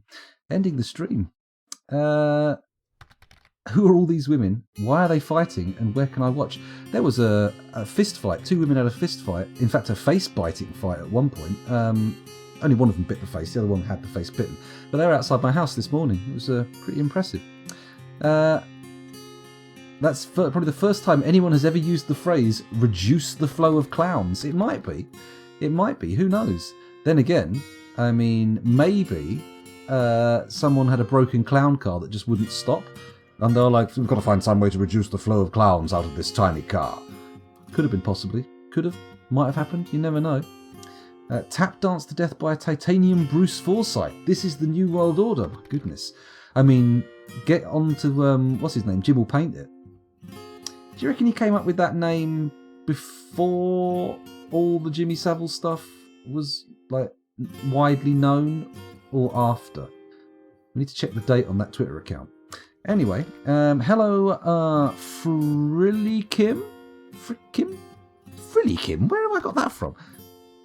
Free Kim, I think so. I understand Kurt Cobain did not in fact shoot himself. It's just some sort of running legend. I believe there is a theory, a conspiracy theory, that Courtney Love either killed him or was paid to have him killed, but I've never really looked too deeply into it. I've always put that one in with the Paul McCartney died decades ago conspiracy theory. Never really delved into it. The clowns must flow. That's right. Baron Harkonnen needs his eye-bluening clown dust. Big crossover there. Quite a lot of pieces to that little joke to put together on your own. I don't know enough about Dwarf Fortress to guide this on track. It looks that way, Night Fury. Things are getting out of control. We're just waiting for them to finish... Oh, they're taking doors down there. We're just waiting for them to finish this lever. And once the lever... Oh. You cheeky little bastards. Right, let's pull the lever. Do it now, and then I'll get back onto chat in a minute. Let's just get this lever pulled. See if it works. Is that door going to close? I'm pretty sure if there's ever been a flow of clowns, somebody would have used that phrase. It does feel like a sensible phrase to use in that context, Isaac Mead. It definitely does. Freaky M, of course, that makes much more sense. Why I called you Frilly Kim, the world will never know, although I suspect it may be due to some kind of degenerative neurological disease. Please, let's hope not. Then again, that could make the streams extremely fun. Maybe if you get to witness my descent into dementia as a young man, it will raise some money for charity. That'd be good, wouldn't it?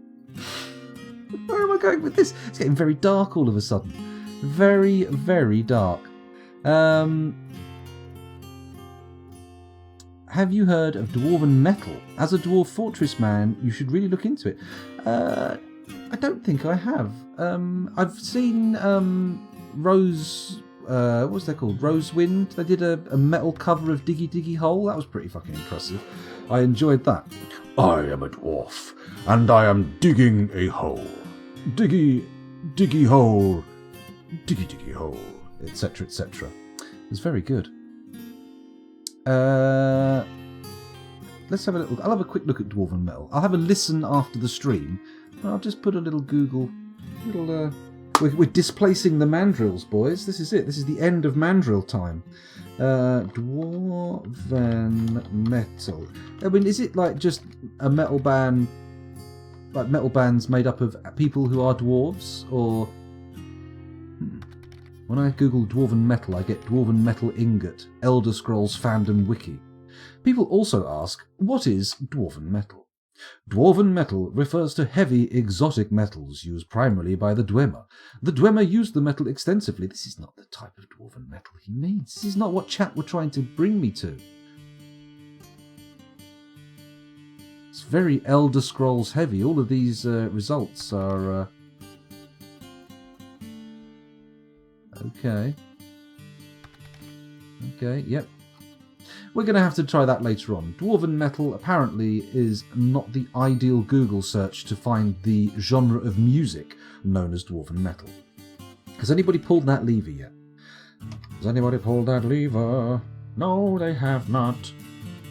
Okay, we just got to wait for the levers to be pulled. Then we'll go down to the bottom. Tee-hee, I said bottom.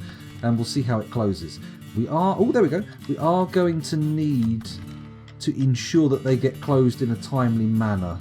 Oh, look, there's a spider on the bridge. Not any... Oh, the spider's still there. No, it's not. It's gone. So, this is a very good sign.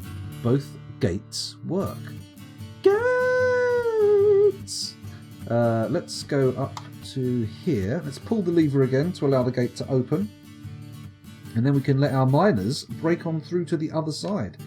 Pull now. There we go. Pull the lever. Sorry, I was having a Konami moment. Konami. Excellent lyrics in Diggy Diggy Hole. That's very true. Very true. We don't fear that which lies beneath. I can't do it in the rhythm though. Suddenly I've lost my... Windrose. That's the one. That's the band. I know the one. No, let's listen now. Oh, we can't. We've got Simon Swerwer going on in the background. It's all good. Simon Swerwer is the perfect accompaniment to a little bit of Dwarf Fortress. He's like a slice of apple on a piece of cheddar. He's like a... I literally can't think of two things that go well together. For some reason, I've drawn a complete blank on pairings, which is, you know, a bit weird. There's a lot of them out there, presumably. Can't think of any at the moment, but I'll do my best. I'll try later on. I'll see if I can come back to it. There we go. There's Diggy Diggy Hole in the thing. Almost as good as the Cocksuck Band. Almost. American and apple pie. True, that is a thing. That is there are things, but technically they don't go together. Nobody's having an apple pie and going, "Do you have any American to put on this? I require human flesh. It's the only thing that suits an apple pie in my palate." I don't think anyone's well. Maybe there's enough Americans that there's probably at least one or two of them eating each other, and not like that, you dirty bastards. Come on, everybody, calm down with the fucking sexual innuendo. This is supposed to be a clean stream. It's not, by the way, just in case anyone thinks that's serious. Have you ever had a cheese toastie with apple? No, but actually that seems like an oversight in my eating. That does make sense. Oh, has Dragonmin died? Uh-oh. I have goblin performers in my fort. Does that mean I'm at peace with goblins? No, time before time. That probably doesn't. That probably means there are a few unusual goblins breaking all the rules, having fun outside of their own societal norms. You've got to welcome those kind of goblins, but they could also be spies, so they may not be doing anything outside of their own societal norms. They may well be acting well within their own social structures. So be careful of those goblins. Keep an eye on them. But not too much of an eye, because then you'll start looking a bit racist. If you're constantly sitting there looking at goblins, like the suspicious stink eye on them, they're going to be like, "Hey man, fuck you, what do you think this is? That Will Smith thing on Netflix? Get out of here." Of course, elves, if any elves turn up at your fortress, fucking smash their kneecaps in, rip their arms off and push them into their eye sockets, and other such ludicrously elaborate forms of violence. You know, don't suffer an elf to contaminate your fortress. Disgusting. Absolutely disgusting creatures. Who else we got here? Oh, hello, Clinodev. It's awful when people misinterpret cannibalism with sexual acts. Sigh. Well, I mean, you know, it's a peril of the English language, isn't it? I mean, it's worse when someone is intending to, like, someone's trying to get you to perform a sexual act and then they misinterpret it as cannibalism. That's probably the worst, right? Well, there's probably worse things. You could have that happen to you while you're on fire, for example. That would definitely be worse. But, you know, I mean, it's definitely better to have someone mistake your, like, request for cannibalism as a request for a sexual act, isn't it? I would say. Because, you know, once they're cannibalising you, you can't really go back on that. Then again, I suppose you can't Can you? If you, like, spit it out in disgust or sort of... No, you can't. No, you can't. Sorry. Yeah, anyway, let's get back on track, shall we? Dwarf Fortress. It's a game, we're playing it, and it has very little to do with the words coming out of my mouth. Right, we've tested the outer drawbridge. Good, it's working. We've just got to wait for that one to be flipped again. I'm thinking maybe putting a burrow around these switches and having everybody have a big party in the corridor to see him off. That might be a good idea. Oh, we're down to 10 frames a second. This bastard frame thief. All because he's a miserable bastard. If he'd have been a happier lad, Yeah. People are dehydrated. We know this situation. We've been having this situation for quite some time. There is a well, they can use the well. They can have some water, it'll be fine. Let's have a little peek at our stocks. Excuse me. 40? Well, it's doubled since we last checked. It's still not a fantastic amount. That is at least 1 booze per adult in the fortress. So that's good, isn't it? That's what you want. A little bit of booze. Very good. Keeps the dwarves happy. A booze a day usually leads to heavier drinking. That's what they say. All right. A booze a day keeps the doctor away, because presumably you're too drunk to call them. Yay! No, a booze a day is not going to do that, is it? A big booze, maybe. The John Wayne Gacy fake out. That's a good name. Although it's a disturbing name, especially for a sex move. I can't believe this is the second stream on the trot where we've had discussions of sex manoeuvres. Why is this? Why has the stream suddenly taken this XXX rated turn to the pink place? What's going on? Have new faces in chat appeared that are causing this? Have I been derailed into the sex zone by people? Scoundrel had at least 2 dehydrated deaths. Is there any way to speed up the well construction or brewing? Not that I'm aware of, Clay Cree, no. I mean, everything's happening at a snail's pace in our time frame anyway, mainly due to the 10 frames a second bullshit. But, I mean, let's have a quick look. We've got 2 stills going. They're not actually brewing anything. The pots can't be the bottleneck because we had a nice stockpile of those set up. Yep, we've got loads of pots built up. We're just basically relying on the fact that the dwarves will do some brewing, which is not really guaranteed. I suppose we could make some plump helmet stockpiles right next to the breweries. Why is that ghost still fucking around in there? Is the ghost destroying our brewing industry? I'm not happy with this ghost. Let's see if our crafts dwarves have made it very far into our exorcism program. How many memorial slabs have you done? What is this? 1, maybe 2 memorial slabs? Excuse me? Are you dwarves fond of drink and industry, or are you not dwarves not fond of drink or industry? Because you appear to be focusing on everything but drink and industry. You should be industriously memorialising the dead, of which there are too many, and industriously creating and consuming drink. Well, at least they got the farm done. Look at that, that's been flashing for a while, hasn't it? Let's drive our plump helmets into the dirt, so to speak. Oh, there's a euphemism for you. Although maybe we'll also pop some pigtails into rotation, because everybody have a moment to imagine a rotating pigtail? It's cute, isn't it? Sweet. A little piglet going wee, wee, wee. It's very cute. Delicious. Pigtails. Here we go. What do we do? D? No. A? No pigtails there. Or C for autumn. Autumnal pigtails. Lovely. I hope we've got some actual seeds for those. It's going to be a pain in the arse if we don't have any. Okay, so that's good. Let's head down into the magma zone. Take me to the magma zone. Someone's flipped the switch, which presumably means, yes, we're open again. So, shall we execute the plan? How many people in chat actually think this is going to work? Of course, some of you are new people here. You'll have no fucking clue what I'm talking about. You'll have absolutely zero idea. So feel free to not interject, or, maybe I should fill you in. I think maybe I'll do that. Here we go. Millennial ghosts destroying the booze industry. I don't know, I feel like the millennials have been ploughing into the booze industry in a strong way, IRL, and been producing quite the interesting array of craft beers, but among other things. But, I mean, in this, obviously, these dwarves, they're not doing well. They've decided to fuck things up pretty badly. I mean, you can stop cannibalising and apologise, but I don't know how the Cannibal E would react. Depends what you've eaten, really, doesn't it? I mean, if you've got down all the way to the shoes, You know, they're not gonna give a shit if you apologise or not. It doesn't make any difference. And if their heart is boiling in a pot on the stove, again, unlikely to cause much problem.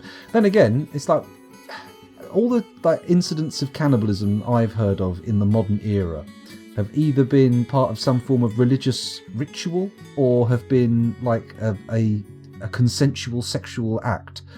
I don't think the act of eating somebody, like dining on somebody, is a sexual act. It can be sexualized for sure. Might make some people horny, but that guy who had his dick eaten, though.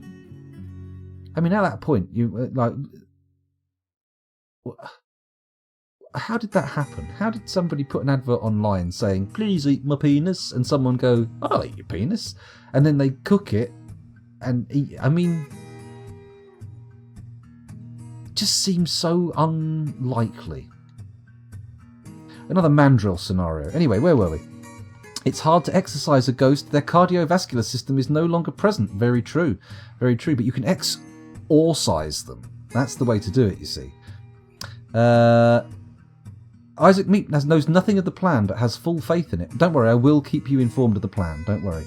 Craft beer is millennial now. Gen X was doing it before it was cool. Well, that's because as soon as it became cool, Gen X would have stopped doing it because, you know, that's Gen X. No, I'm just saying they're not ruining craft beer. Craft beer's been around for forever, I suppose. It's the original beer, obviously. Anyway, the advert was the other way around.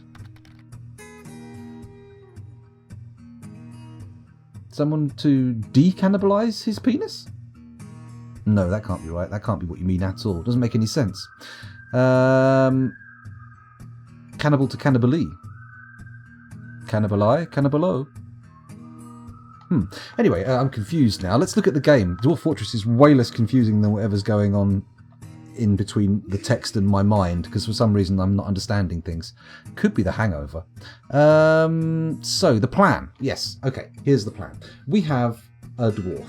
An earlier strategy to get rid of our sad dwarves, of which we had many, was to put them all into a military squad and send them off on a probable suicide raid on a necromancer's tower, surrounded by necromancer's towers, in an area mainly populated by necromancers with their own towers.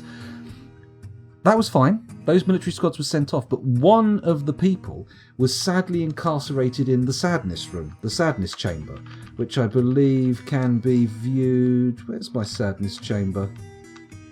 That's what my girlfriend calls my arse. There we go, there's the Chamber of Sadness. So yeah, he was locked in here, and then we had a siege turn up. All the gates are shut. Now he can no longer path off the edge of the map. Boom, constant pathing. He stands around like a right old bastard down here. Here he is, look at the little wanker. And he can't make it out of the fortress, so he's consuming lots and lots of CPU cycles with his pathfinding madness. So, with that in mind, we dig this tunnel down to the caverns, which are connected to the surface. So, what we do is we dig out this little bit here, so the caverns are now connected to the fortress, and we hope that the undead on the surface here do not make it down into the caverns via this entrance here before he gets out of our fortress. We'll see. We'll see. I mean, there is another scenario in which we manage to slam him underneath the bridge and get him out of our lives forever, which would be nice. But we'll see what goes on. Did I explain the plan elegantly, correctly? Did everyone understand what was going on there? Did everyone understand why we're even doing this? Because I'm not entirely sure, to be honest. Do we all agree? Do we think this is a sound stratagem? Let's give it a go. Let's give it a go. But let's also, before we dig that out, make a little burrow down here that we can pop a couple of lads in so they're ready to flip the lever when necessary. That'll be good, won't it? Burrow 4. What's burrow 4? Where is burrow 4 situated?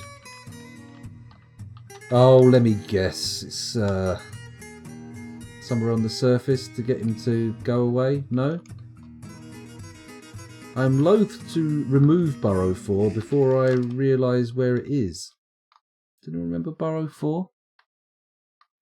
Isaac Meep sees absolutely no flaws with the plan, other than the undead hopping in and going munchy munchy on the fortress. Yes, that is a risk. Oh, there's Burrow 4, yeah. I wanted to put him back in the room of misery, but as you can see, burrows have no effect on this bastard. Let's delete that. Don't need that burrow. There we go. To be honest, we don't need the creche. It never worked in the first place. Okay, right. Let's get out of the burrows then. Oh no, we wanted to put one in, didn't we? New burrow. W. Add a new burrow. Let's start with the mouse cursor here. No, not going to do that. Alright then, fuck you. Fuck you, Dwarf Fortress. Right in the pool chute. There we go. So we leave that burrow there, and then maybe we set an alert on it, which will then bring everyone down. Although that will put everyone very close to the munch zone if the undead make it in, won't it? Take them to the munching zone. Okay, here we go. I'm doing it. I'm doing it. I'm doing it, Ma. I'm doing it. Here's the plan. We're going to bust through that stone here. Here it comes. Here's my big old bust out maneuver. Boom. Operation Bust Out begins. Give me back my frames. Give me just a little more frames. No?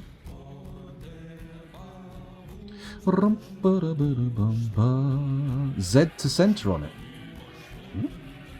Oh, the burrow. Oh, very good point. I didn't think of that. I didn't or read it on the screen where it was. Very well done, sir. Very good work. Okay, we're going to wait for our miners to come here. Once they've dug a hole, we're going to zoom straight to up here where our moody boy is. Let's just remind us his name. You are Zassit Zazi, whatever, Zassit. Okay, so we're looking for Zassit once the breach has been done. And if he's on the move, hooray, hurrah, 3 men, 1 bra. It'll be great. Lovely. Oh yeah, man, I fucking love Atletico Mints. Possibly one of the best, well, definitely one of the best podcasts. Possibly the best? I don't know about that. But I do love a bit of Atletico Mints. Oh dear. The Peter, I don't even know, I know fuck all about football, but those Peter Beardsley stories, oh, they make me laugh.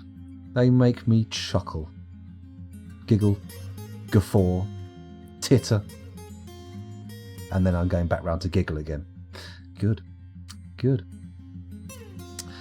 Where were we? Oh yeah, waiting for the miners. That's the plan. How many dwarves have we got in the fortress? I'll tell you what, just for a bit of risk, I'm going to take us all over to Dwarf Therapist and we'll do a population check. We had 40 adults, 2 children and 0 vulnerable babies. Let's have a quick check to see if we've changed those numbers. 38 adults, 2 children, and still 0 vulnerable babies. So that's all right. We've only lost 2 adults. I feel like we're starting to get the booze back in order. Let's head over back to the Dwarf Fortress. No mining has occurred yet. Let's press Z and go in to do some stock taking, shall we? Let's have a look and see how the booze situation goes. It's kitchen, not stocks. 40? Maybe? Question mark? Not sure about that. We've got a good bit of dog meat knocking around. That's nice. We've got some eggs. Food isn't the issue. It's all about the booze at the moment. It's all about the booze, which we have the plump helmets for. We have the plump helmets. Peter Crouch's podcast is good. Is it actually about football, or is it an Atletico Mints style podcast? Because that I could get behind. But if it's actually about football, then the level of interest I have for that could not be actually accurately measured. There is less than a Planck unit of interest in that subject. But look at a real Peter Beardsley interview to see how good that impression is. I'll have a little look. Because I haven't seen it. Oh man, Tidy, if you haven't listened to Atletico Mints, it's Bob Mortimer and Andrew... Oh, Christ, I want to say Ridgely, but that's not him. Andy... well, it's got Bob Mortimer in it. I mean, for me, that's a good enough recommendation. It's fucking brilliant. His South African stories are great. His Scottish stories are fantastic. With the face of Benny Hill... Okay, we've breached. We've breached. This is it. We're on our way. Has Moody Boy moved?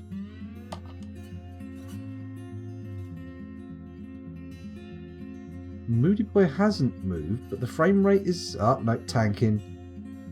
What's up, Moody Boy? Why are you not interested in getting out of here? You fucking prick. You lied to us. You disgusting traitor. The undead don't seem to have noticed yet, though. They all seem to be milling around in the same location. It's all good. It's all good. Let's get down into the fortress again. Figure out how this is going. It's all good. It's all good. But the guy doesn't want to leave. Everybody seems keen to fuck off out of the fortress, though. This is a problem. I'm going to do a military alert just to make sure nobody actually heads out there. Borrow one, please, everybody. I won't want anyone going out of the fortress, especially not via the caverns. That would be unacceptable behaviour. Let's just make sure the undead aren't swarming this way yet. No, they appear to remain relatively calm. One of them is moving alarmingly, though, I note. What are you up to, sir? What are you doing? Why are you moving? What are you? Uzong Uspraspesley. One of Strength Inch the Demon's doodahs. Stumbling obliviously. That's interesting. Oh, wait, no, that's my guy. Uzong Matched Angles. Whatever. Oh, no, that is him. The undead are stumbling obliviously. And only one of them, though. Well, who would have thought that the undead was susceptible to depression? I would have thought that was something that being a bit of a zomboni would have got rid of. But apparently not. Okay, we need to pull the lever. Let's just make sure he's on... Is he moving? Has he moved at all? He hasn't moved even a square. Come on, it's your job to pillage Menglazed. Why are you still here, Zassit? What is your plan? What is it that you're hoping to achieve by hanging around here going, oh, I'm a miserable bastard, I like to have a bit of a fight, you know. A proper English fight. Andy Dawson, that's his name. Oh, Mr. Dawson. Etc. Oh. Excuse me. Check the monsters.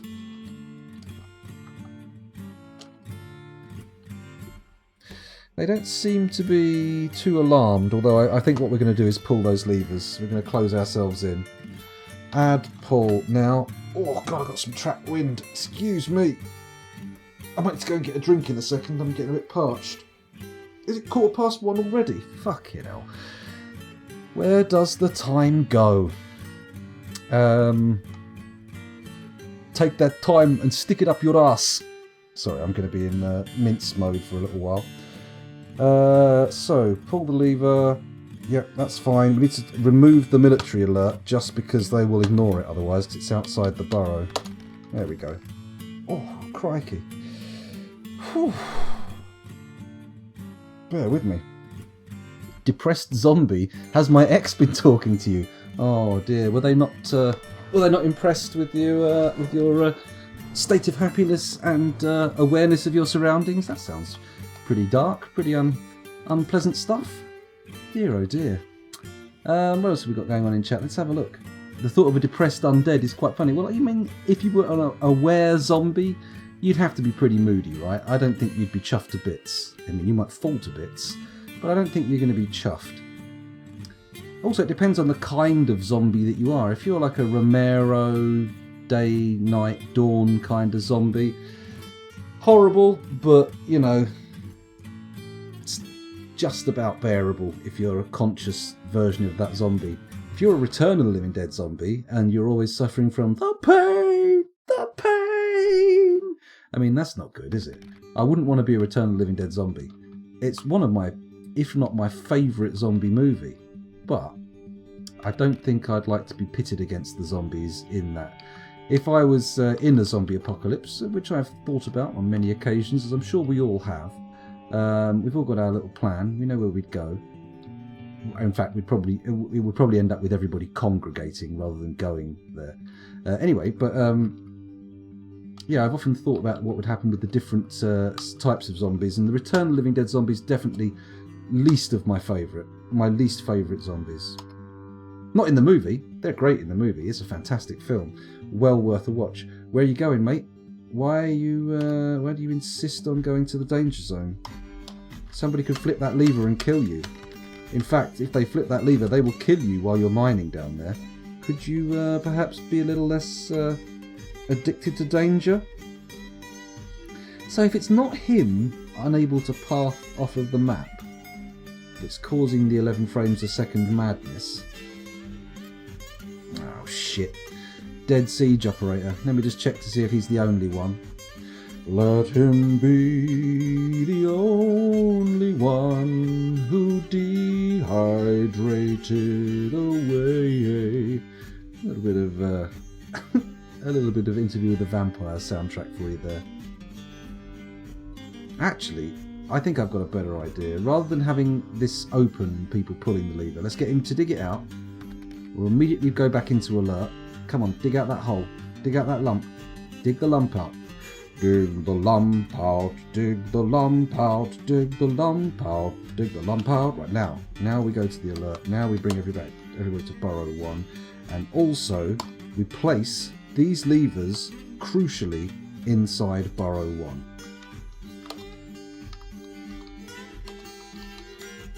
Oh.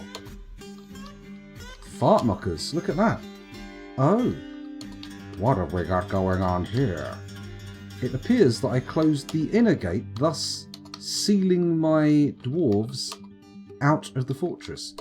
That's suboptimal. Distinctly suboptimal. Okay, so we need to pull that lever. Don't tell me they've broken the fucking lever. Did someone have a tantrum and break the fucking lever? Nope, the lever's still there. Thank God for that. Right, to click on it with the mouse. There we go. I would like to actually pull the lever, please. Add pull now. And then I would also like this outer lever closed as soon as possible. Add pull now. Bang! It's inside the alert zone. It's all good. Hopefully that will be closed before whoever those people out there are ruthlessly slaughtered by the hordes of undead who lay siege to our blessed facility. Oh shit, they're just sitting there. Don't stand on that side of the fucking bridge. You utter dingleberries. Okay, right, we're going to cancel the pulling of this lever because, yeah, for some reason, stupid people. Stupid dwarves. Stupid dwarves. Control your paganism.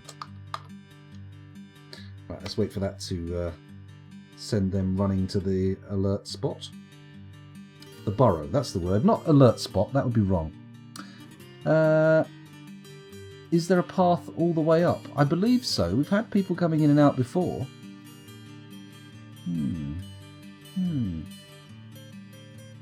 Werewolves are the worst, so judgy. Come on, boys. We're werewolves, not swearwolves. That's my best New Zealand accent there. I hope you appreciate it. What happened there? We got some kind of camera. Oh. Adil Nokim Solom, the broker, is taken by a fey mood. Well, something exciting. What we're going to have to do is ignore his fey mood for the minute. We will come back. We just want to make sure that somebody pulls these levers. Somebody pull my lever. Somebody pull my lever, please. Oh dear. It's not going to happen, is it? 9 frames a second. Did everyone see that? We dipped below double figures. Just for a second. What is causing this catastrophic drop in frame rate? We were doing alright, and then suddenly it just... Maybe they can get up, maybe they can't. I'm not sure.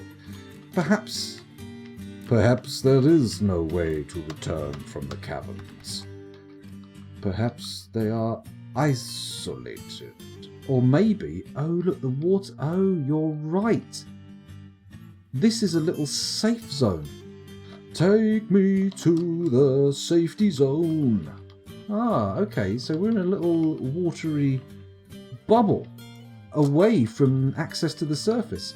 Oh, they've claimed a workshop. Excuse me, a little bit of a fart there of celebration. Okay. Rock blocks. Rock. Rock blocks. Rock. Okay, we might not have any rock blocks, actually. Clearly we do. Okay, so now that we've got a new light on the downstairs situation. There we go. It's just kind of the kind of way you'd imagine an old lady to talk about an erection, wouldn't you? Have you dealt with your downstairs situation yet, sir? Oh, Mavis, shut up. We could just tap straight into the stairway. We could do a little bit of digging. For these are some dwarves, and they are digging some holes. Diggy hole. Diggy holes. Let's get down there. Sure, please fly. Desist. Okay, I don't think we're going to get attacked while we're here, so maybe I need to just pause it for a second. We'll dig a tunnel round here, and then we connect up to the fortress over here. Not the fortress, the cavern over here. Which... that's a big drop, actually. Do we really want to connect there? We want to be able to connect to the point where the stairways come through. If they can get there, then that's all good. What on earth are these things? Pond grabbers. Okay. If you insist, Mr. Fortress. If you insist. Right. Let's go back down a few floors, find ourselves an unpause point. There we go. So, I think that's probably the best bet. Although we could just bang straight into the stairwell and hope. Do you reckon that's a good idea? Hope? Hopes, dreams, are these things we should cling to or cast away? Night Fury says, I'd better not die of drought. Could you, in theory, flood the overworld with lava? I don't think it's necessarily possible if you set the lava level high enough from a re-embark and it's overflowing. I think it only goes so far off the edges of the map before it stops. Although, I could be wrong. If anyone knows, if anyone has the science on this, la science. Anyone know? Anyone in possession of the facts? Fact me till I fart. Come on. Keep going down. There we go. Over here. I'm going to give it a go. Let's turn off the military alert. There we go. Let people come down here. The trouble is, they're going to come down here and they're going to bugger around in the caves, and then when it becomes time to pull everyone back inside, they're all going to be like, oh, but I like it down here. I've always wanted to play around in the caverns and do silly buggers. Blah, blah, blah, blah, blah. And then they'll get killed. Then again, I don't mind a few people dying if we get some of our FPS back. That would be splendid. Okay, here we go. We've got the digs on. Goes along here. Diggly wiggly.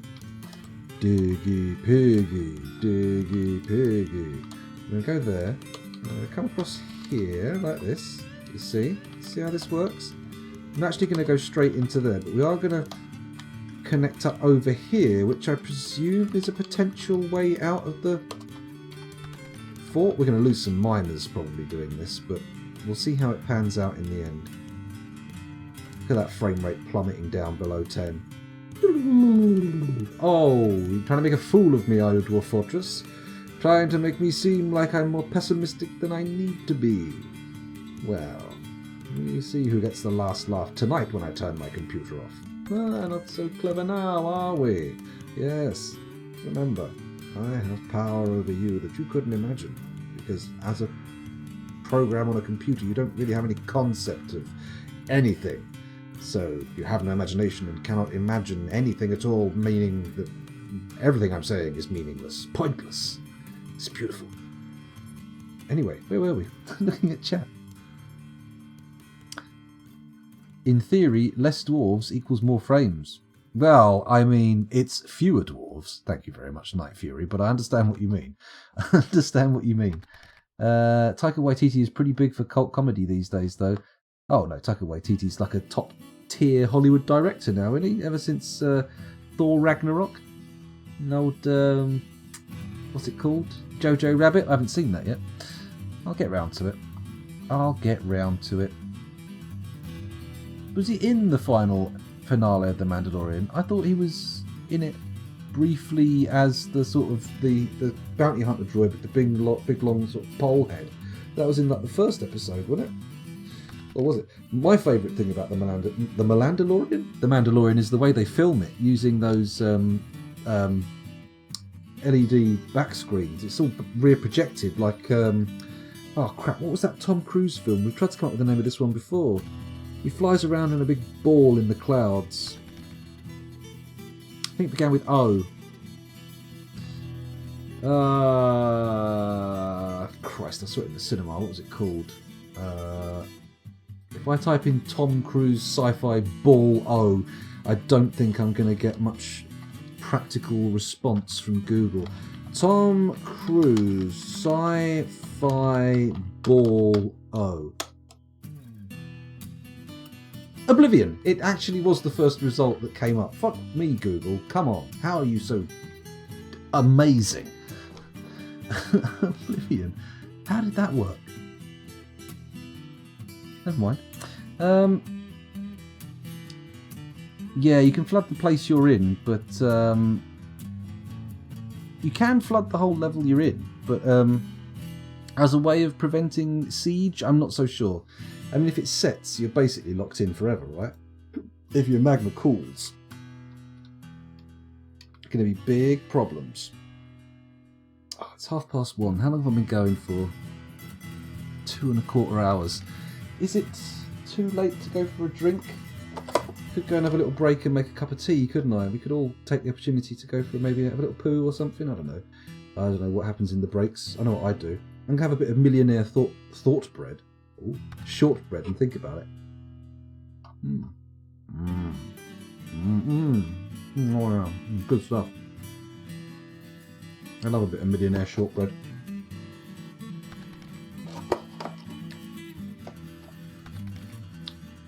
See, once I wake up from my tactical nap, we go on a break. I'm terrible. Thought bread, that's right, thought bread.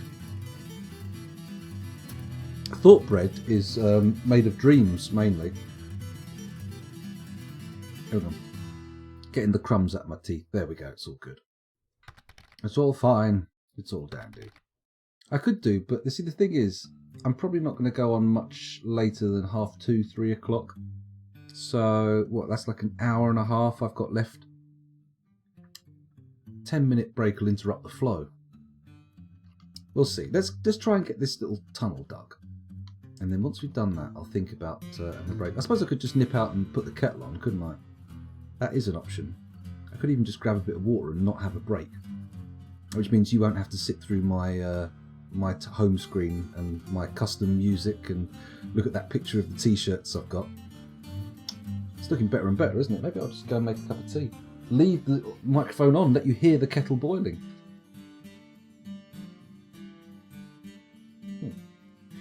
Sorry, got a little bit confused. There's a little rock salt lamp here that I've noticed is appears to have been hit because there's actual like shattered bits of salt coming off of it.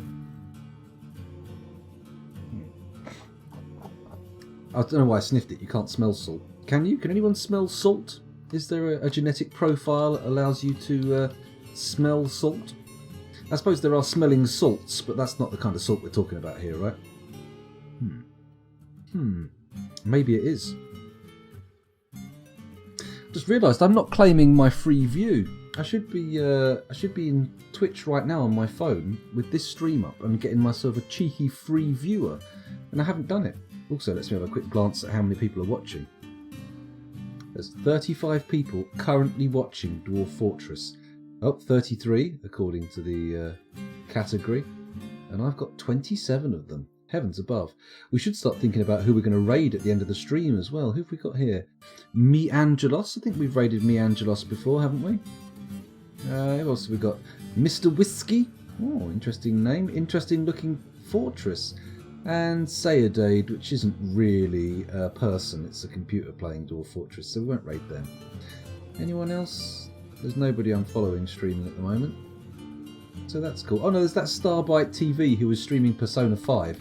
He was quite surprised when we raided last time, wasn't he? Absolutely baffled. Can't smell salt, but as a related topic, I can't taste peppercorns. Interesting, because they have quite the pokey flavour. They really do punch through stuff. I think Sal might be starting up again when you finish, but if she does, we'll give Sal a raid. Easy peasy, no brainer there. Easy choice. Hello, Hammer Dwarf.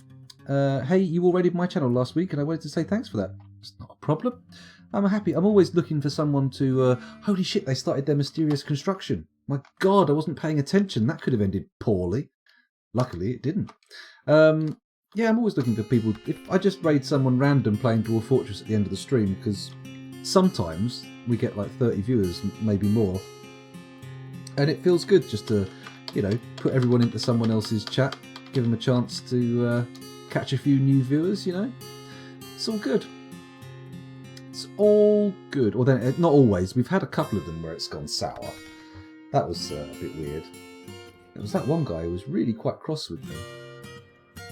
But hey, let's not dwell on those ones, shall we? You could make a second channel and raid myself. Ooh, recursive raiding. But then I would have to start streaming just as I'm finishing streaming, which is going to be very confusing for me. Because generally, by the time I finish streaming, I'm knackered. I'm tired. I mean, what time is it here in the UK? 1:30 in the morning. You know, very tired. Well, whenever you're playing Dwarf Fortress Hammer Dwarf, you've got a chance of a... Well, not whenever. When I'm streaming Dwarf Fortress and you're streaming Dwarf Fortress, you've always got a chance of a raid. Especially as I'm pretty sure I've put you followed. I usually go for a channel that I'm following playing Dwarf Fortress, or if there isn't one, just a random channel. It can go badly. Can go badly. Especially when people are coming out of a stream like mine, where I'm a little bit, shall we say, of a rude boy. Not that kind of rude boy. Not the one from Message to You, Rudy. But you know the one, you know, a rude man. And they're like squeaky clean. We've had that before. I've felt bad. I've gone into someone's stream, raided them and gone, oh my God, this is strictly PG-13. This is not going to go very well. But they were all very good, actually. It's never usually your fault. It's usually me saying something stupid, making an arse of myself. Then again, you'd think by the time I've been doing this for 3 hours, I would have already made enough of an arse of myself, right? I'm not exactly showering myself in glory here, am I? Oh, yeah, no, I've had like two or three times I've done raids and it's gone poorly. There was one guy, I don't know, for some reason the topic of like first computers turned up. And he got really angry with me when I said my first computer. Oh, thank you, Dave Velociraptor. Much appreciated. I want to say clever girl, but clearly Dave, clever boy. Has to be clever boy. Yeah, he got really upset when I said my first computer was a VIC-20, and he was like, "Oh, you're showing off," and got really upset. And I was like, "Oh, sorry," and ended up leaving. It was weird. It was weird. There's been a few people I've tried to raid, and they've got raiding switched off, which surprised me. But I suppose if you've had a bad experience with people coming into a raid and being dicks, which I've never had, you know, then I suppose that would sour you to it. But generally speaking, I don't think I've had a couple of trolls turn up in chat and stuff, but I've never really never had what I would call a problem with it.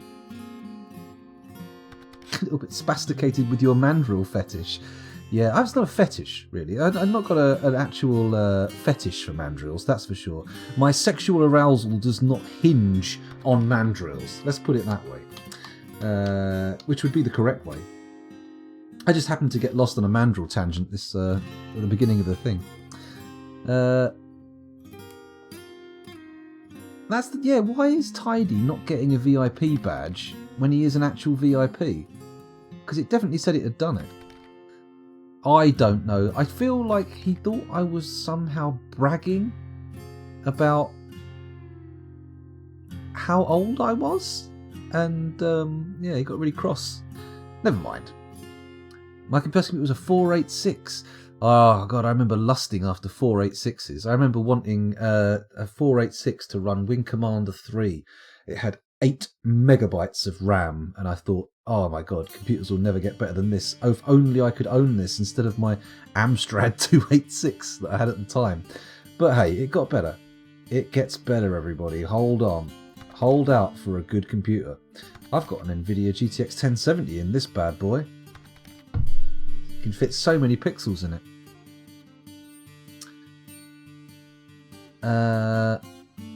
Gorf! The little cartridge that went in the back of the... yeah, I had Gorf.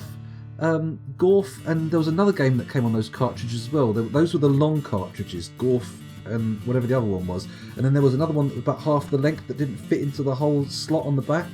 Oh man, Gorf. What a game. Excuse me. I think people turn raids off when they're near partner. Raids don't count to the numbers. Well, I mean they do, but I mean they're kind of cancelled out because they're a spike. They look at the consistent numbers, I think, rather than just like you can't just get a raid. Because I'd be partnered if I only had to hit like 100 concurrent. Because there was that time that Blind raided, didn't he? He brought like 95 people with him. Which I mean, you don't want to get partnered off the back of that. I mean, to be honest, I don't think partnership is something to aim for. It's something that happens if you get a lot of viewers, which is nice. But as a target, I feel like it's a bit of an arbitrary goal, isn't it? It's not something that you can easily sort of... How do you change things to get partnered? It just feels like something you kind of let happen rather than pursue, you know? But there you go. Anyway, that's just my opinion. Ooh, that's a good question. Would you anal shout a mandrill if it threatened you? I don't think so. It's not really a combat technique. As I understand it, bum singing is a sexual manoeuvre, and I have no sexual interest in mandrills. Although, having said that, due to their colourfulness, their sexual areas are intrinsically interesting. But not in that way. Not for me to plunge myself into. Merely to observe, in a zoological, cold, detached fashion. Hello, Marty Party. Is it Marty? It is Marty Party. Welcome to the stream again. Thanks for joining us. Didn't know raids don't count for that. They do if you consistently get raided by someone again and again and again, and those people hang around. They count. But if you just have like a load of people turn up in your chat and then sort of dwindle away after over the next 20 minutes, which is the normal course of affairs for a raid. Not always. But you know, the majority of people who come in a raid are not going to hang around for that long because the stream they were watching has just finished. It's interesting. I'm interested in the numbers and the background stuff of Twitch and ideas for growth and stuff like that. But I can't. It's not something that it's healthy, I feel, to fixate on and go, I'm going to be a big streamer, I'm going to go pro, because it's so arbitrary. You may as well say, I'm going to be a Hollywood actor, or, my band's going to hit it big. You can't plan for that. You've got to plan for other outcomes and hope for that. It'd be nice, but you can't really set sights on it. Dave Velociraptor says, haha, I'm really old, my knees creak, my back hurts, I make a noise when I stand up, I can't quite finish a pee. What a way to brag. Oh yeah, no, I'm in the can't quite finish a pee club at the moment. The old go to the toilet in the middle of the night, have a piss, go get yourself a little drink of water, stand at the bottom of the stairs for a few seconds thinking, could I get more of this out? Is there more to come? Is that all there is? Or should I go back in the toilet? 2 or 3 trips later, back up to bed. It works. It's good. Bauxite Beard says, laughing my arse off. First video card was a Voodoo 3D or something, 4 meg of RAM. What a beast. I remember those being sold about the time that, was it Resident Evil was coming to PC? It wasn't Resident Evil, was it? It was something like Alone in the Dark or something. The original Alone in the Dark wanted the Voodoo card. Hello, our item's been made. This is good. Let's just catch up with chat quickly. Also, how far does my nose need to go into the dark brown place to get VIP? Not particularly far. I mean, honestly, I feel like pushing your nose into my bumhole would probably count against getting VIP. First of all, I'd be massively creeped out if any of you just suddenly turned up at my house. And if you then proceeded to part my cheeks and push your face between them, I would be like, what are you doing? What is this? Why have you thought this was going to work? This is madness. Please leave. Oh my god. Might even warrant a ban. You never know. Might even warrant a ban. I think it's part of the terms of service to partner, no raids, or one of the conditions. Really? Oh. I've never heard that one. Maybe. I'm not really... I mean, look at the content I'm producing. This is not exactly what you would call market friendly. No one's going to be... I mean, I'm not going to be pulling in huge numbers anytime soon. It's all good, though. Who needs it? I don't particularly enjoy busy streams. Once you start get upwards of 100, it gets too busy. You're not wrong. It does. I think the tone of the whole thing would be difficult to maintain with like the chat going, because I don't really. I do look at chat and I keep up with chat to a degree, but I'm already, there are times when it moves fast enough where I'm like, well, there's something that I was going to say and it's gone off the top of the screen now and I'm probably not going to see it again. Damn. But with the big streams, it's like just shooting up. Then again, even with the big, like up to 1,000 people streams, I've seen them like slow down and the chat ebbs and flows, so you do get a chance to see things.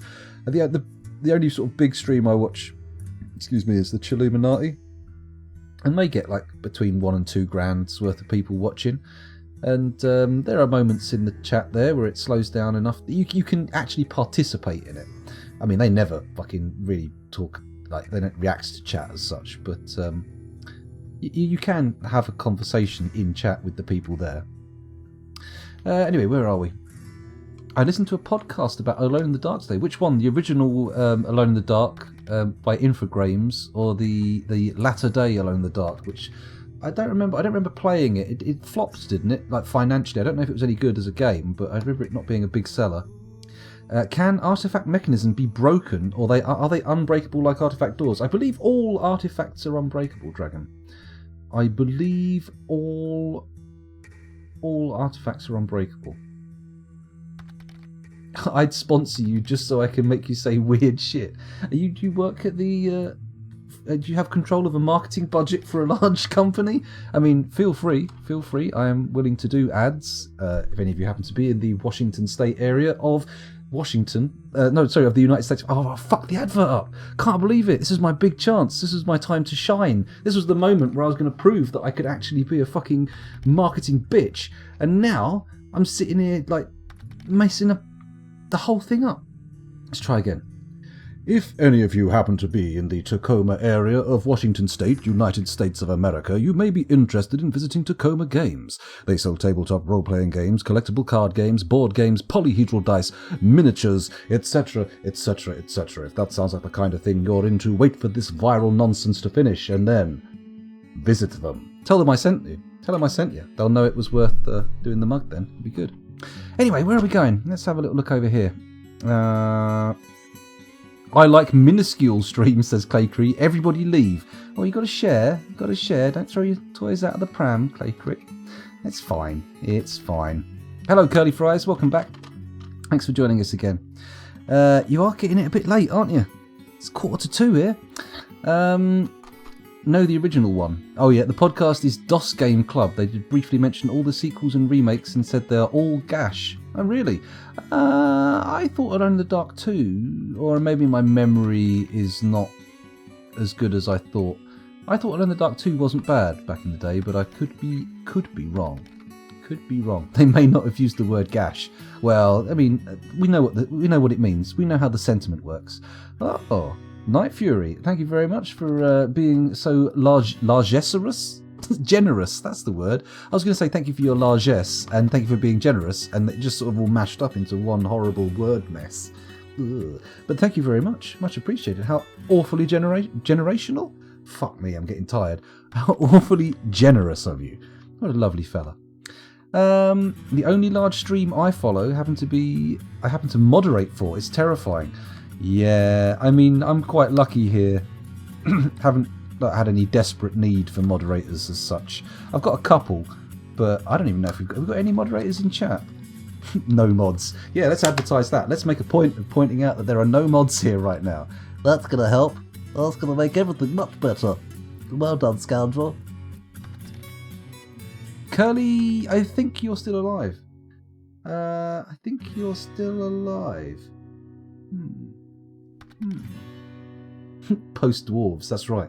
Anyway, let's get back to the Dwarf Fortress. I mean, this entire stream, we must have played about 20 minutes of Dwarf Fortress in total, and I've been going for 2.5 hours. Adil Nokim Solon, the broker, has created Ulta Zolak, an andesite mechanism. He claims it as an heirloom in the name of the family ancestor, Zuglar Trumpet Tufted. Lovely name. Let's take a look at it. Let's see what it's like. It's called the Common Blizzard, and it's worth 8,400. Not particularly valuable, but we could have some interesting artwork on it. Let's have a little peek. This is an andesite mechanism. All craftsdwarfship is of the highest quality. It is encrusted with oval andesite cabochons. This object is adorned with hanging rings of andesite and menaces with spikes of andesite. On the item is an image of Reg Glenseals, the dwarf and dwarves in andesite. Reg Glenseals is surrounded by the dwarves. The artwork relates to the ascension of the dwarf Reg Glenseals to the position of king of the Citadel of Echoing in the early spring of 304. Well, I mean, it's a little bit bland, isn't it? It's nice to have an artifact mechanism knocking around, but I can't say I'm inspired. I can't say I'm bursting out of my underpants at the thought of getting my hands on it. It's just not that sexy an item. It's not sexy. But hey, never mind. That's not what Dwarf Fortress is about. It's not about the sexy. It's about the practical. Then again, I suppose in terms of propagating a species, sexy is practical, isn't it? In fact, beyond practical, it's necessary. It's invaluable, vital, required. Oh, hello, the chat's going again. Let's have a little look. Random guy says, I'm a mod. Well, that's handy. We have got a mod here. Not for my channel, but a mod nonetheless. It's all good. It's very nice. Is it okay if I ask questions about Dwarf Fortress, or do you want a bit of peace and quiet to get on with the game? You can ask as many questions as you like, although I will point out that you're probably going to get more coherent and valuable answers from members of chat than me. I am the questioner, not the questionee. No, I generally ask them for help most of the time. So ask away, feel free. Can't guarantee correct answers, but, we'll give it a go. Someone will attempt to help you. Someone. We spent more time talking about mandrills and cannibalism individually. True, but at least we've minimised the amount of time dedicated to bum singing this stream. We've discussed far fewer sex manoeuvres than we did last time, which in my mind is a bit of a win. I know, a useful artefact. It's not that common. Last Fortress, we had a slew of adamantine weapons towards the end. It was getting silly. Like 2 or 3 axes. What a voice. Oh, compliment. Lovely. I'd listen to audiobooks in that voice all day. Well, if I could manage to keep up all day. Record a day's worth of audiobooks. I'll let you know. I'll try and find some out of copyright material to read. Wouldn't that be nice? Oh, a lot of competition in the voiceover market, though. Oh, God, my chest. I've got some trapped gas somewhere, and depending on how I sit, it causes quite an unpleasant sensation in the chest.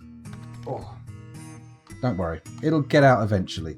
Hopefully, after I've finished using the microphone. Although you may hear some bum thunder in the short term. It's not like I've hidden any. There's been a couple of little toot-toots already. Don't suppose you have an artifact bucket and or chain? No, Harold Beaver. No, I do not. I'd narrate documentaries. Why not? If someone gives me the contract, I'll go for it. Be fun. How's the not a sex dungeon going? Actually, now that you mention it, it's barely a dungeon, let alone not a sex dungeon.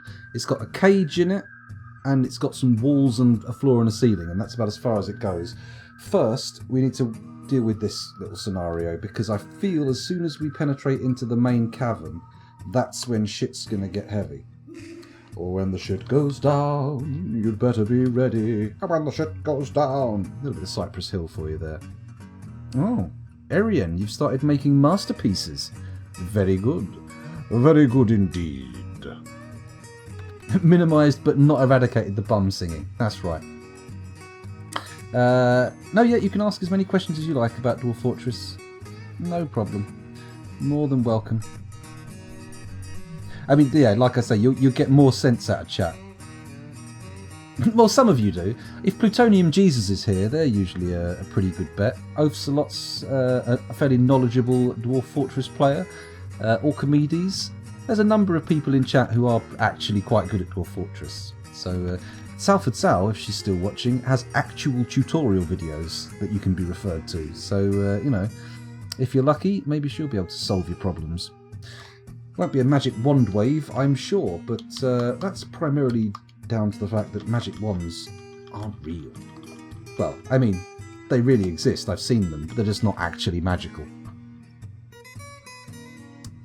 To be fair, Mr. Velociraptor, that does appear to be a very apt description of Dwarf Fortress.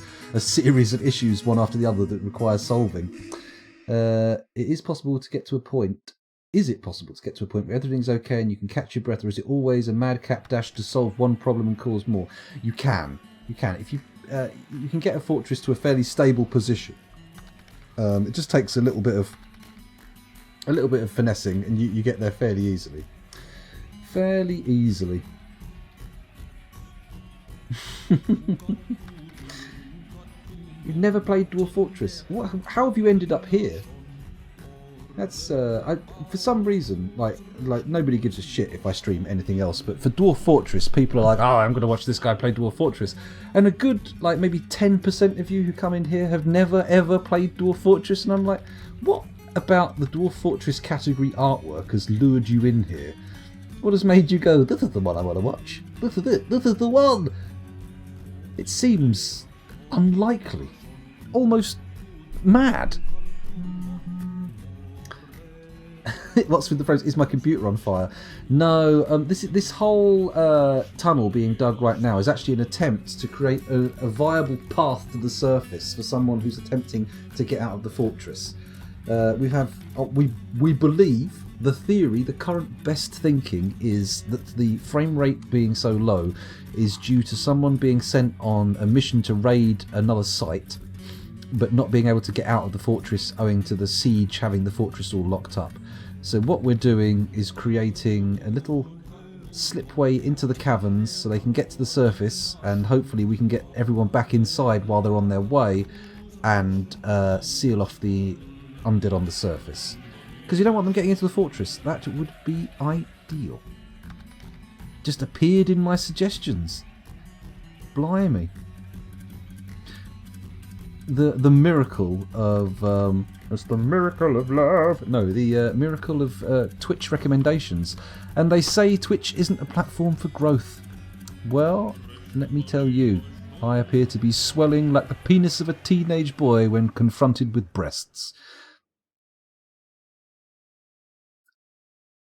I may have done a terms of service there. Not only that, I've also offended any of the LGBTQ plus community out there who are like, I don't care about breasts.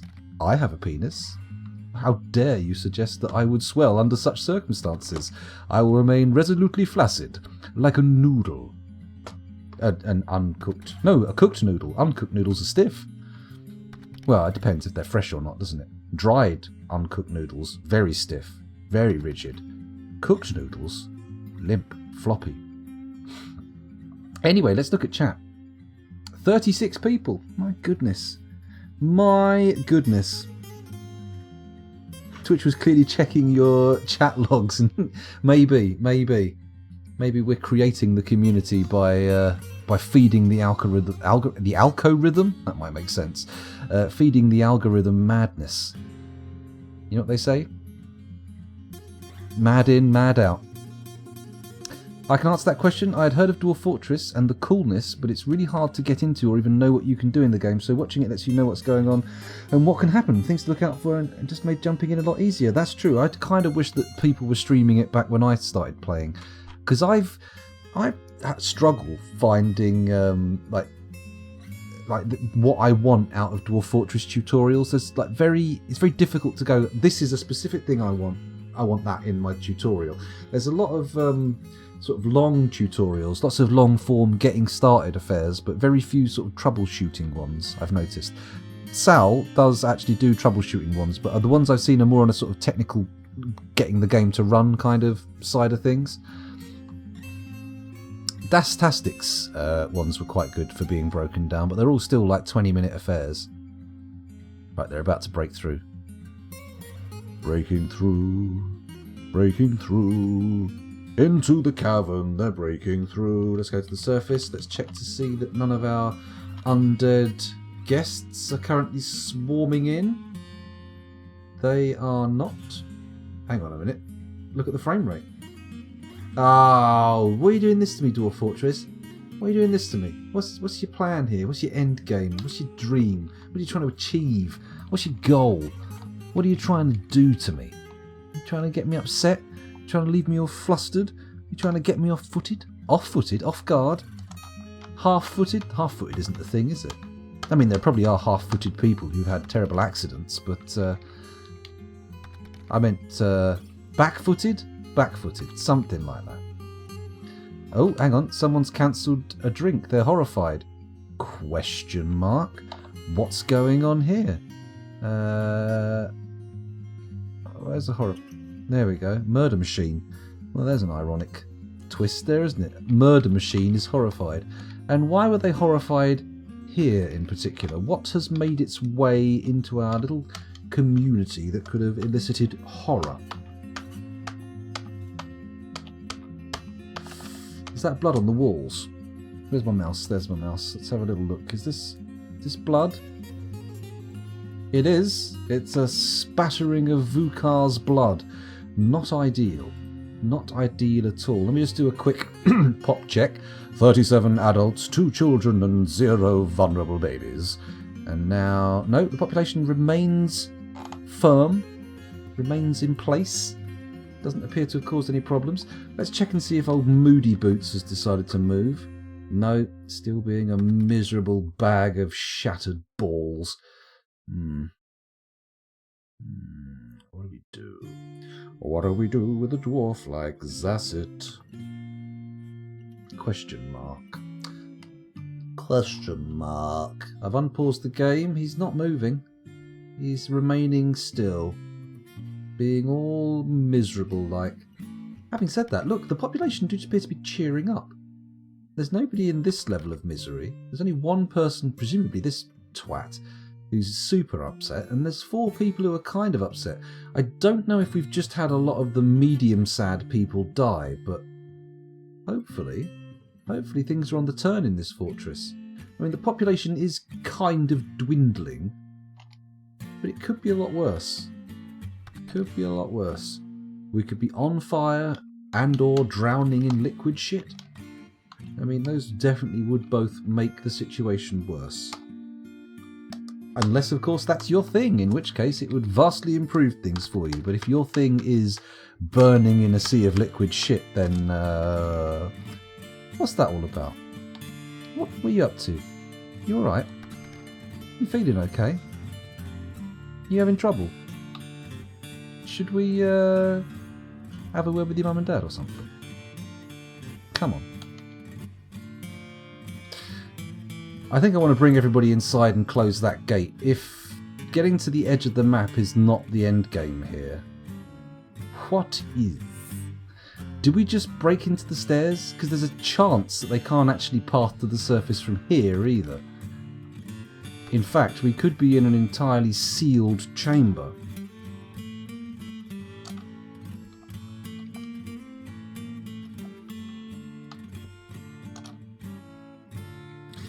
I mean, you may be wondering why I went silent for a second there. I was desperately trying to make a pun based on the singer Seal. But unfortunately, I just couldn't find anything in time, and it just made me look like a bit of a papage, a bit of a quiet boy. I think we can actually. They can get to the stairs from here, right? We can get to the surface. Question mark. What about the zombies on the surface? Are they deciding to move, or are they staying still? They don't seem to be pathing into the fortress yet, but is that just because they don't know they can? Or is it because they actually can't?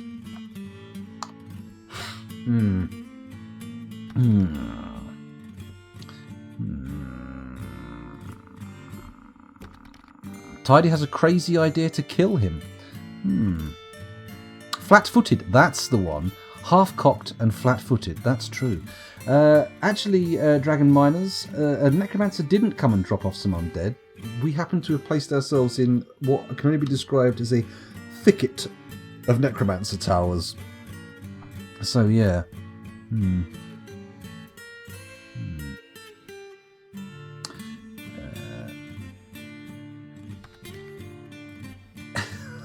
If only we could calm him down, that would be nice. We could cheer him up and wouldn't have to... Well, it's too late now. We've given him the order to go on the suicide mission and now he can't do it. He's causing us problems. Maybe we should imprison him. Maybe we should try the imprisonment. It might work. And again, it equally could not.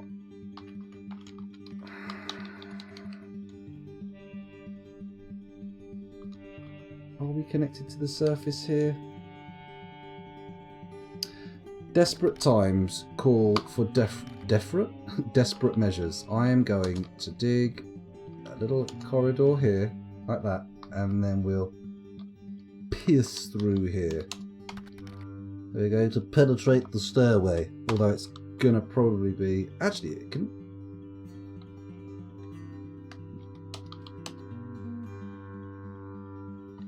Question mark? Yeah, there we go. Oh, my back is killing me. This chair is not ideal for streaming from. Mind you, the large amount of trapped wind in my gutty works is probably also causing some uncomfort. Uncomfort? Tap the volcano with a channel running to his head. Oh my goodness, that could be problems. That could be big problems. Wait a minute. Why are we at 43 frames a second suddenly? The siege hasn't finished.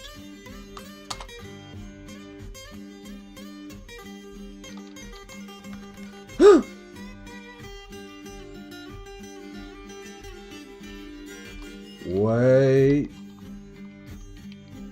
Oh, they're still there. Okay, so where has Mood Man gone? Moody Man. Where has our moody boy gone? Where has our moody boy gone? Let's cancel these dig orders, because if the frame rate's popped up already, that means he's pathing off of the map. We were right, people. We were correct. The hypothesis has been confirmed. I feel like I want to pull a military alert now, right? Let's get everybody burrowed. Old Professor Fuckwit is going to get out of here as quick as he can.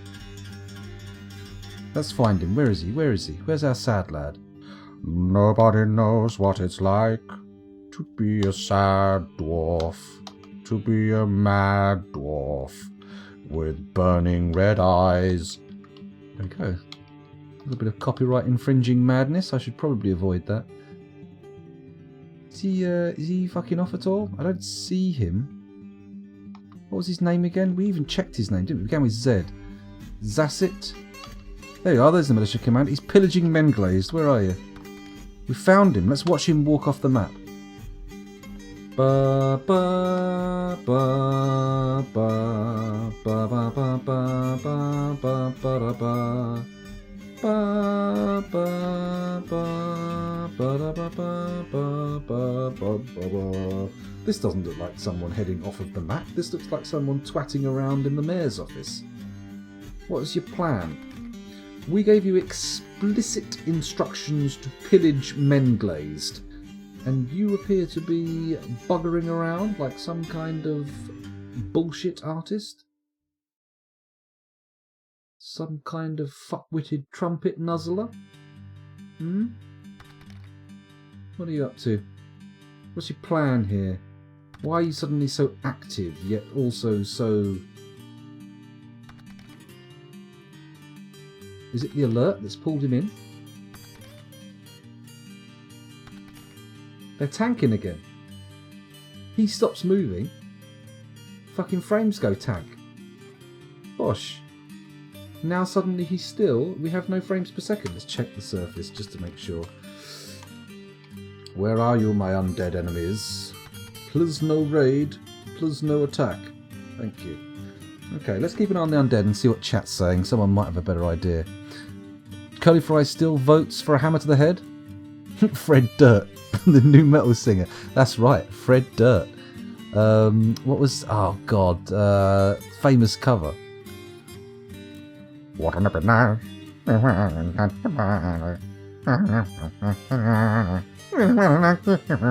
That's the one. The old... what was his name? Died fairly recently. George Michael, that's the lad. George Michael. Night Fury very upset, very possessive over the office. Maybe we should get him. I mean, if he's not going to leave, and he's going to keep the frame rate tanked, I feel like we should actually do something about him, shouldn't we?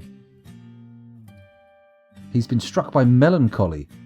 Yeah, but he's been melancholic for some time. Isn't Melancholy another Lars von Trier film, or is that someone else? I can't remember who directed that. I never actually watched it. I've had it sitting on the shelf waiting to be watched, but I never got round to it. Eddie the Eagle Edwards? Question mark? How did that name come up? Oh, okay, trying to remember the name. Different guy. George Mandrill. Oh, yeah. Suspicious Mandrills. I wonder how many of George Michael's songs I could repurpose to be almost exclusively about mandrills. I don't actually know that much of the George Michael canon, unfortunately. Wake Me Up Before You Mandrill? No, it doesn't work. Difficult one. Difficult one. Melancholy is an insanity, though. He's no longer going to do anything. Well, no, he was proper fucking melancholic before. I am certain we've had like those kind of moods just flip off before. It's very weird. Melancholia, that's the film. Careless Mandrill. That's right. Careless, but that works. Careless Mandrill. Oh, what? No, this isn't a George Michael song, but I would like to have a version of Blue Mandrill Eyes, teardrops are falling from your mandrill eyes. That would work. That'd work very well. What? The guy off of fuck, what's his name? Very versatile singer, Faith No More guy. He did a cover of that. It was on the King for a Day, Fool for a Lifetime singles. It was really good. I liked it. You could always DF hack him if nothing else works. Well, I feel like we haven't tried the path of justice yet. What the fuck is this crazy boy doing down here? Excuse me? Could you not do that? Where are you? Click on him. He's throwing a tantrum. Well, that's okay. I don't care if he's throwing a tantrum. Just as long as it's not... Excuse me. Spreading to the little fellas in my fortress. That would be unacceptable. I would not accept it. Okay, so we had a moment there where our frame rate shot up again. It seemed to coincide with old Mr. Mad Hat Bum Dancer. Old Mr. Mad Hat Bum Dancer, now there's a name. It seemed to coincide with him moving around, and now he's decided he's going to just hang around in the mayor's office. This is a problem. This is a problem. The beardy version of a George Michael song is Careless Whisker. Ah, is that the one that starts? You know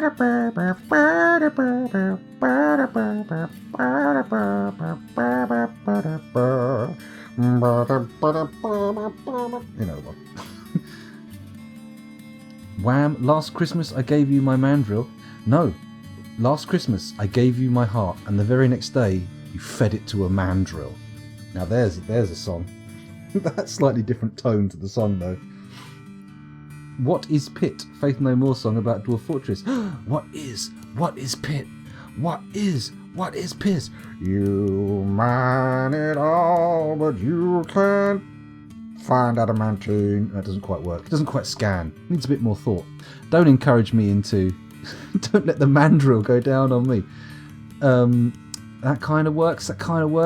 Although, I mean, nobody wants a mandrill going down on them. Have you seen them? They've barely got lips. They're all teeth.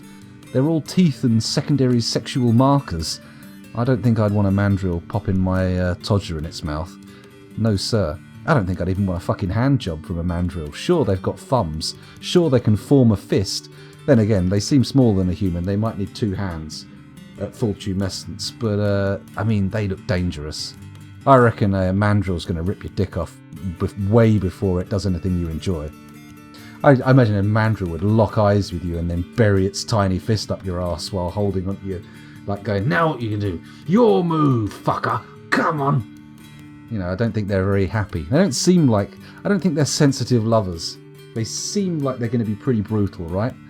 I imagine one of them just walking up behind the swollen purple and red mess that sort of sticks off of the arse when in heat and giving it a big old slap. Which I would imagine is like akin to, you know, slapping someone's testicles. Wait, have we got back on mandrills? What's going on? We're back on the mandrill train. Toot toot. I don't think there's much anyone can do to stop them. Once it gets its mouth on your bum, that's the end of it. But their downside is, their failure is that they can't sing. They can't enunciate any lyrics, and therefore bum singing doesn't work. Falls on deaf cheeks. They've got huge arms. It's like getting a hand job from a food mixer. Yikes. Are they, big for the scale of them? Because they're about the size of a large dog, right? I need a mandrill scale comparison. Bear with me. I'm returning to Google for more mandrill information. Mandrill scale. Here we go. Let's get an idea of how big a mandrill is. Oh, wow. Oh my god. Oh, it'd be like someone putting a 2-litre Coke bottle up your bum. Okay, yeah, they're big. They're big animals. Okay. A mandrill monkey. Oh no, hang on. This is an advert for a cardboard stand-up. Comes in a 4-foot and 6-foot tall version. Let me get a picture of an actual mandrill standing next to a human. No, they're tiny. Oh no, that's a 1/6 scale mandrill skull replica. Come on, show me a picture of a human being standing next to a mandrill. Or are they that fucking randy and aggressive? Let's have a little look. That's very telling. I see no pictures, no photographs that have both a human being and a mandrill in. I sense even zookeepers fear the mandrill. Fear the mandrill, fear the mandrill, fear the mandrill. They're quite bad bastards. Yep. Google can give me no sense of scale on the size of a mandrill. Google Images is coming up short. Which is amazing considering it took me straight to what I wanted when I typed in something mad like Tom Cruise sci-fi ball O, and it went straight to the movie. Let's try typing in mandrill size for an absolute statement. Let's have a little look. Native to the west coast of Central Africa, colourful and magnificent. That's a matter of opinion. They're the world's largest monkeys, ground-dwelling. They retire to trees at night for safety. My God, where do you live where an animal like that fears for its safety? Victims of the bushmeat trade, they cannot escape human predation. Oh, well, apparently they're delicious. Their only weakness. What a tragedy. Is that a life-size mandrill statue with that woman next to it? Holy shit, this mandrill's really fucking rocking his cock. Look at that. Got it out for all the world to see. I'm going to... here we are. A human baby next to a mandrill with glass between them. It's not that big. It's not that big. No, I stand by my original statement. It's not quite like a food mixer. I mean, it's maybe one of the smaller ones. Oh, you mean like one of those food mixers, which is like a stick that you put into the pot with the whirly bit on the end. You don't mean like a fucking full-blown food processor. I was imagining someone getting like a, you know, a kitchen mate thing, like an enormous, great big thing that you'd mix cake batter in. Okay, here we go. Here we go. Today I learned mandrill equals mandrel. Is that how it's pronounced? Mandrel. Oh, it's a mandrel. They ain't called mandrill for nothing. What is a mandrel, not a mandrill? I'm confused now. The average male is 75 to 95 centimetres long. Everyone who tried to photograph a mandrill died. That's because they got their camera rammed down their throat or up their arse, depending on which way they were facing at the time the mandrill struck. Hello, Cupo. Welcome back. Thanks for joining us again. Everybody, if you like good-looking fortresses, you can't really go wrong with Cupo's streams. Although, are you playing Cataclysm at the moment? Are you still doing Dwarf Fortress, or have you moved on to a new track? Who knows? By the way, we're talking about mandrills, just in case you were wondering. I don't mind a smoothie. Smoothies aren't actually that healthy. They're very sugary. Like they kind of release all the sugar in the fruit. And I don't know.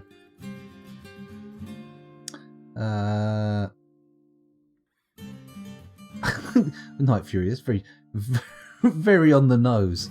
It's not a mandrill. I thought you were talking about metal rods. Oh, right. No. We're talking about the largest monkey in the world. I broke 2 mandrills today. Mandrills used to hold the cutting discs on the metal thing you put in a Dremel. Ah, okay. Fucking hell. You don't want Dremel bits shearing and spinning off into potentially your eyes. That'd be dangerous. Bit of modelling, bit of miniature work, I presume. I would guess. That's the only reason I can imagine someone wanting a Dremel to make. Oh, hang on. There we go. You didn't hear it. The microphone won't have picked that up, but there was definitely an expulsion. It's not good enough though. I've still got the trap gas giving me chest pains. I'm going to have to lie flat on the floor for a bit after this just to try and unkink my innards and allow the gas free flow. Right, is this little cluster of undead still fanning around over here? It is. What caused the frame rate? It must have been him being able to path off the map, right? Maybe he anticipated being able to do so when I designated those areas for digging? It seems unlikely. It seems unlikely, but let's reaffirm the dig plan. Diggy, diggy, diggy. Come on. That's my dwarves in there. Where are my diggers at? There we go. Come on. Dwarf Fortress in the style of DMX. Let's keep reading chat. Let's have a little look down here. Ah, a little reference to Frank Herbert's Dune. Very good. Building a weapon to fight off the mandrills when they take over. Ah, okay, that makes sense. Cutting up the inside of a PC case to get a huge cooler in. Ooh, even cooler than miniatures. Very nice. Very nice. I'd like Dwarf Fortress in the style of Doom. Oh my goodness. With the Doom soundtrack as well. I do love a little bit of Doom music. It's good. It's a good genre. It's bloody lovely. Right, come on. Let's get this dug out. Is the frame rate going to spike again, or am I holding on to an impossible dream? Dream the impossible dream. I've got the alert on, haven't I? Turn the alert off, scoundrel, and then your dwarves will be able to continue to do the jobs you set them. Come on. Diggly wiggly. Let's get diggy.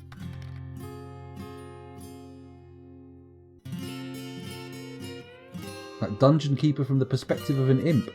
First person Dungeon Keeper would be hard to... you'd get lost in those tunnels. They'd all look the same. Can we lock him up yet? Maybe he's obeying the burrow ordered the raid order. No, surely military orders supersede a burrow, right? Also, when I turned off the alert, that would have meant that the frame rate would have popped back up again, wouldn't it? Question mark? Question mark? Query? Conundrum?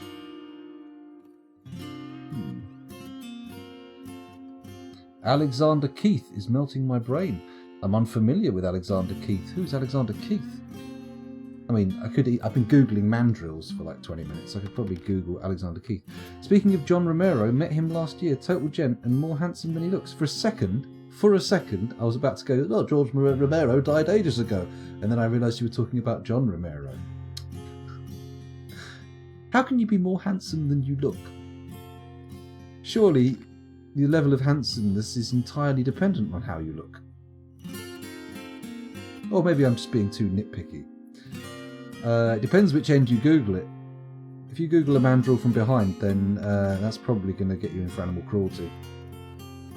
Though to be honest, anyone committing acts of animal cruelty on a mandrill, I would worry for their safety. I mean, if they are like a popular bushmeat, then presumably, mind you, a gun is kind of like a bit of a leveler, isn't it? I mean, I think I could probably defeat most, not even monkeys, let's go for most primates if I was the one holding a gun. Or as Bruce Campbell said in the American version of Army of Darkness, good, bad, I'm the one with the gun. Not exactly like that. That was a very poor American accent, but you get the idea. You get the flavour, right? You understand where I was going with that, what I was aiming for, what I was attempting to achieve.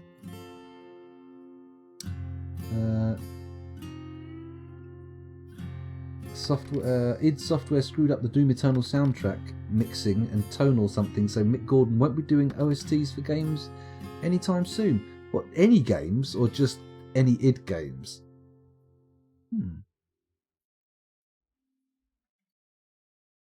This is my boomstick. Oh, hang on a minute. Bear with me. How do I... is it exclamation mark? This is my boomstick. Oh, no. It's Hail to the King Baby. Hey, there we go. It's in there. I've got quotes coming out of my bot. Let's have a quick look down here. That's true. If monkeys did guerrilla warfare, then they would have the advantage on me even if I did have a gun. But then again, they'd always have the advantage on me in their home territory. Then again, unarmed, a monkey has the advantage against me. A large monkey like a mandrill, not a macaque. I reckon I could dispatch a macaque with one booted foot. But a mandrill, that's an entirely different order. I feel like as I swung my foot at the mandrill, I would be greeted with the sight of my flesh being pared down to the bone by its teeth and claws. Scary.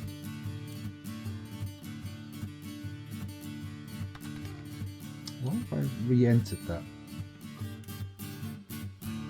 I reckon the monkeys are like flies, you can never quite hit them. They are notoriously agile. Notoriously? Is that the word I'm looking for? They are like very agile creatures. All that swinging through the trees, I imagine, would make them dodge. Actually, we've got some new viewers in here. Some of you won't have heard this story. I mean, brace yourselves. It is about a dream I once had. But my worst, most vivid nightmare I ever had in my entire life was one in which I was being asked to keep a macaque safe. And as soon as the person who was asking me to look after the macaque left my sight, the thing started desperately trying to grab my testicles and burst them with its little hands by squeezing constantly. And I couldn't stop it. I was trying to hold its little arms to its side, but it kept wriggling out and getting them out. And then its little feet were reaching for my groin constantly, and there was no way I could get away from it. It was an absolutely horrifying experience. Genuinely never been that afraid in my sleep since. Hello, the frame rate has just peaked. This appears to be both a good thing and a bad thing. The undead are making a beeline for our boys. We don't want a beeline being made to our boys. Also, it looks like Angry Man may be pathing off the map. Are you still in Night Fury's office? No, he's gone. He's out of there. Let's have a quick look for him. Let's find him. See if it's actually worked. Why am I looking at the others? He's definitely still one of us. One of us. Here he is. Here he is. Off to pillage men glazed. Where are you? He's doing it. He's only gone and fucking done it, mate. Let's get everybody borrowed. Let's watch him fuck off into the wild blue yonder. Great. Excellent. You know what? Now he's gone. Now he's fucking off. I'm getting these levers pulled. And honestly, I'm not sure I genuinely give a fuck about who gets locked outside. Then again, all of our miners potentially could end up locked outside. This is very much a difficult choice. They've got a little ground to cover before they get to the stairway. But let's just see. Okay. Okay, what have we got here? Is this one of our people who came to slay monsters? Excellent. Finally getting a chance to do some killing, Snod Dub. Well done. And Dog, congratulations. Also very good. Right. Is everybody heading back? What are you doing? Why are you leaving the fortress? You were not sent on a crazy fucking quest. The other guy was sent on a crazy quest. You're supposed to be heading into the burrow. I'll just let a little bit of this song sink in to calm me down.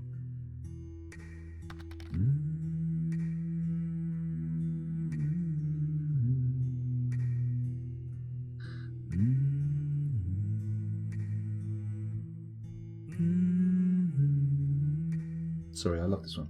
Anyway, let's unpause. He's for some reason got a death wish. That's fine. We can sacrifice that boy. Sacrifice that boy. Here come that sacrifice. There goes old Moody Bollocks. He's out of the fortress. He's gone. It's time to flip that lever. Are we ready to seal ourselves back in for the foreseeable future? Doesn't matter. It's happening anyway. Add pull now. And then we'll pull this one as well, just for safety. Add pull now. Anybody who dies in the operation of closing this gate, well, that's just too bad. Ah, fuck, look, they're coming up here. They're trying to move all the memorial slabs and shit. Picking up corpses. What's your plan with the corpses, son? You hoping to somehow end the indignity of their corpse being strewn through a corridor? Is that what your plan is? Because I would very much... Oh my god, that isn't inside the burrow, is it? Uh-oh.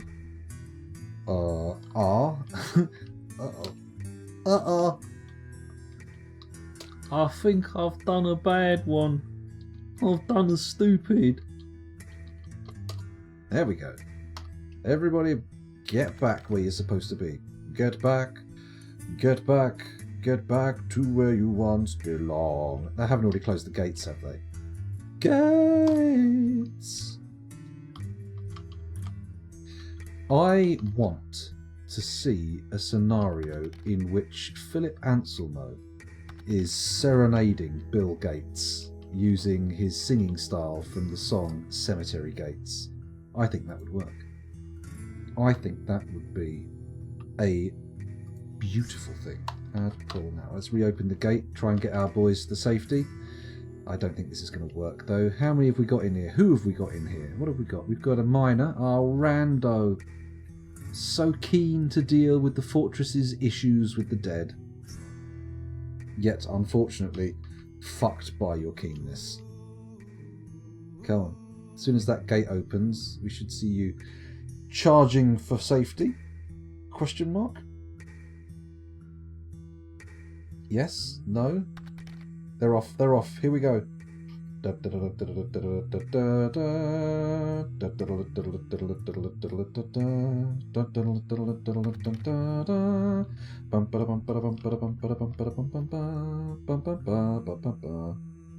on. You can do it. You can do it. I swear on this. Fuck. See? Fuck is a swear word.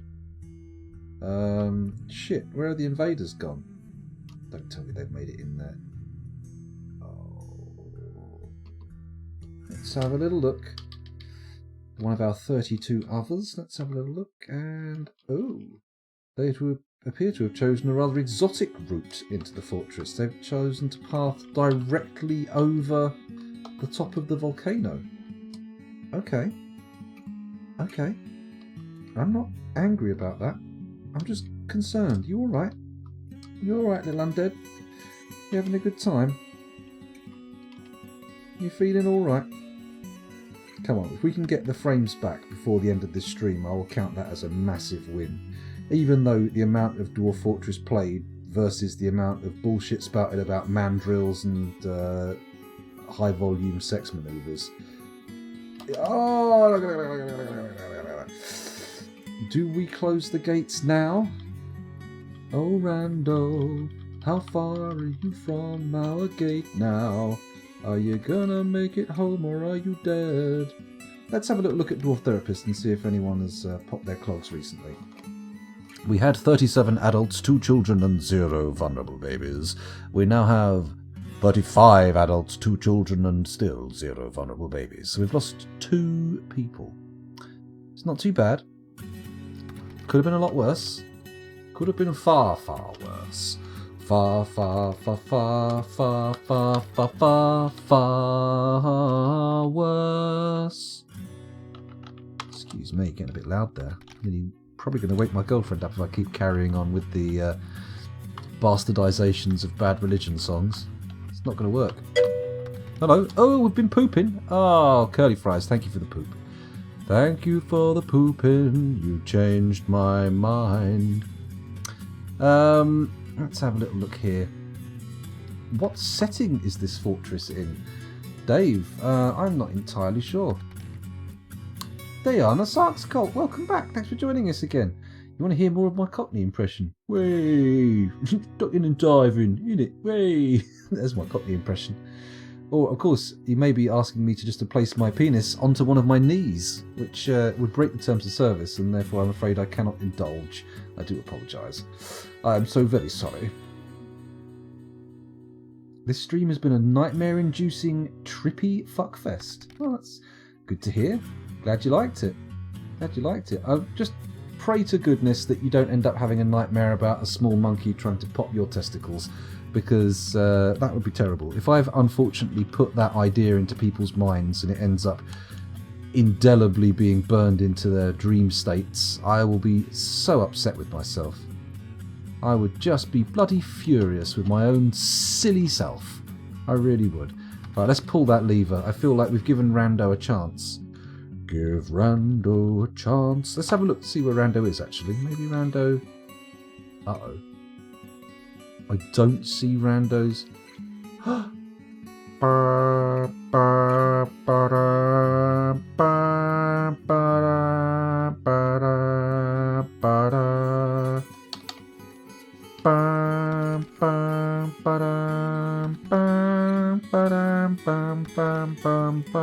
I'm not seeing Rando in the dead list either. Then again, the dead list is now 136 long compared to the rather petite 37. Fuzzy, Night Fury... Well, if Rando's already dead, then I suppose it doesn't matter if we close the gates. He was the only one I was really trying to save. Excuse me, a bit of a windy pop there. Let's pull these levers and let's seal those bad boys outside. In fact, let's seal those good boys outside too. Let's do it. Let's do it. Pull the lever now, please. Also, this lever. Now, please. Pull the lever, pull the lever, pull the lever, pull the lever. It's closed. Look at that, that was quick. Okay, so who has been doomed? This little sausage here, this little silly fella. Doomat the carpenter. Well, oh well, never mind. And how far away are the ravening hordes? Look at that, 30 frames a second. This is luxury frame rates right here. This is amazing. Oh, look at that. 35 frames a second. Please excuse me, I'm going to have to wring the sex wee out of my pants. Oh, look at this. Gorgeous. These are the frame rates I was hoping for when I spent $1,500 on a PC. These are the graphics I was looking for. Oh, yes. Oh, yes. looks like we've only lost one guy. Only one guy. Let's do a little read of Dwarf Therapist. We had 35 adults and 2 children, and now we have 35 adults, 2 children, and 0 vulnerable babies. And hopefully this guy will only bring us down to 34. That would be nice, wouldn't it? Look at him sitting there in the corridor. You got so close, mate. Honestly, you should be almost proud of yourself. I mean, not proper proud, but almost. Oh, here they come. They're going to come hurtling down there, and they're going to start killing my little lad. That's a shame. A crying shame, I tell you.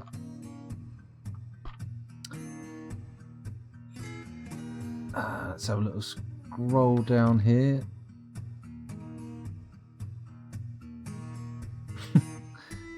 Starting a campaign to ban each other and silence each other. That's crazy. No infighting in chat. Everybody calm down. Be good to each other. The chat rules expressly state you must be excellent to one another. And you're also supposed to be partying on dudes as well. So I don't know how that's going. You're good. Bauxite Beard. Let's do a roll call actually. Now that we've sealed us back in with those frames reclaimed, let's go over to Dwarf Therapist and check which of the namies persist. Which of the nicknames abide? We have Arctrect, Bauxite Beard, Buttermut Squash, Curly 3, Dragonfire, Arian, Fuzzy, Gingy Ginger, Isaac Meep, Yarvik, Johnny 5, Clay Cree, Mandrill, not even a person, Murder Machine, Musami, that purple text is making that difficult to read, Night Fury 3.0, should have known, you're the mayor after all, Reprimand, Robot, Salford Sal, and Tidy. So it's not a huge number of survivors. A lot of people have died. However, we still have 20 nicknames and there are still 17 names available to be given. So that's very exciting. We're in a good position with the fortress, I think. We're in a good position. Let's have a look at chat again quickly. Dave's Velociraptor says, I'm going to drift off to sleep to dream about... Hang on, he's gone off the top of the screen. To sleep, perchance to dream. To dream about my plums being popped. Thanks for streaming. Well, fingers crossed your plums remain only popped in your dreams. Not in reality. That would be horrible. Imagine that if it was like a Freddy Krueger monkey that was actually bursting bollocks in people's nightmares. You woke up with your love orbs shattered. Love orbs? I'm afraid Rando died, Tidy. Rando died. Can I get Astesh, says Diana. Yes, you can. Bear with me. Bear with me. Let's just do a copy-paste. And I'll go into the Dwarf Fortress here and find Astesh. There they are. Currently engaged in eating. But we'll see how long that lasts. You are in. Oh, hang on. I've got to commit first. It has been committed. You are in. Looks like they're not actually coming for this guy for some reason. I would have thought the undead would have been all over him like a pack of rabid dogs. But no. Apparently they just want to sort of mill around down here. You must be able to hear them upstairs, to be honest. It's probably quite spoopy. You can just hear all the sort of undead brains kind of gubbins. But, you know, they're just staying up there. They're not coming down. Very odd. Not the kind of behaviour I would expect from a ravening horde of undead. Not the kind of behaviour I'd expect at all. How long have we been going for? We've been going for 3.5 hours. Okay, we're into the overtime portion of the stream. I could succumb to tiredness at any point from now on. So big. Oh, are these pigtails? Dimple cups? What the fuck?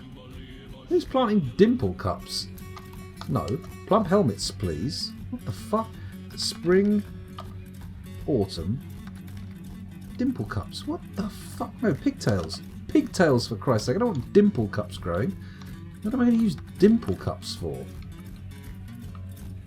Fuck's sake. You're an embarrassment to me, dwarves, sometimes. Sometimes. Let's have a little hang on, let me just click that as completed. There we go. And thank you for helping her out there, Tidy. Gracias, as they say somewhere in the world, presumably. I think that's right.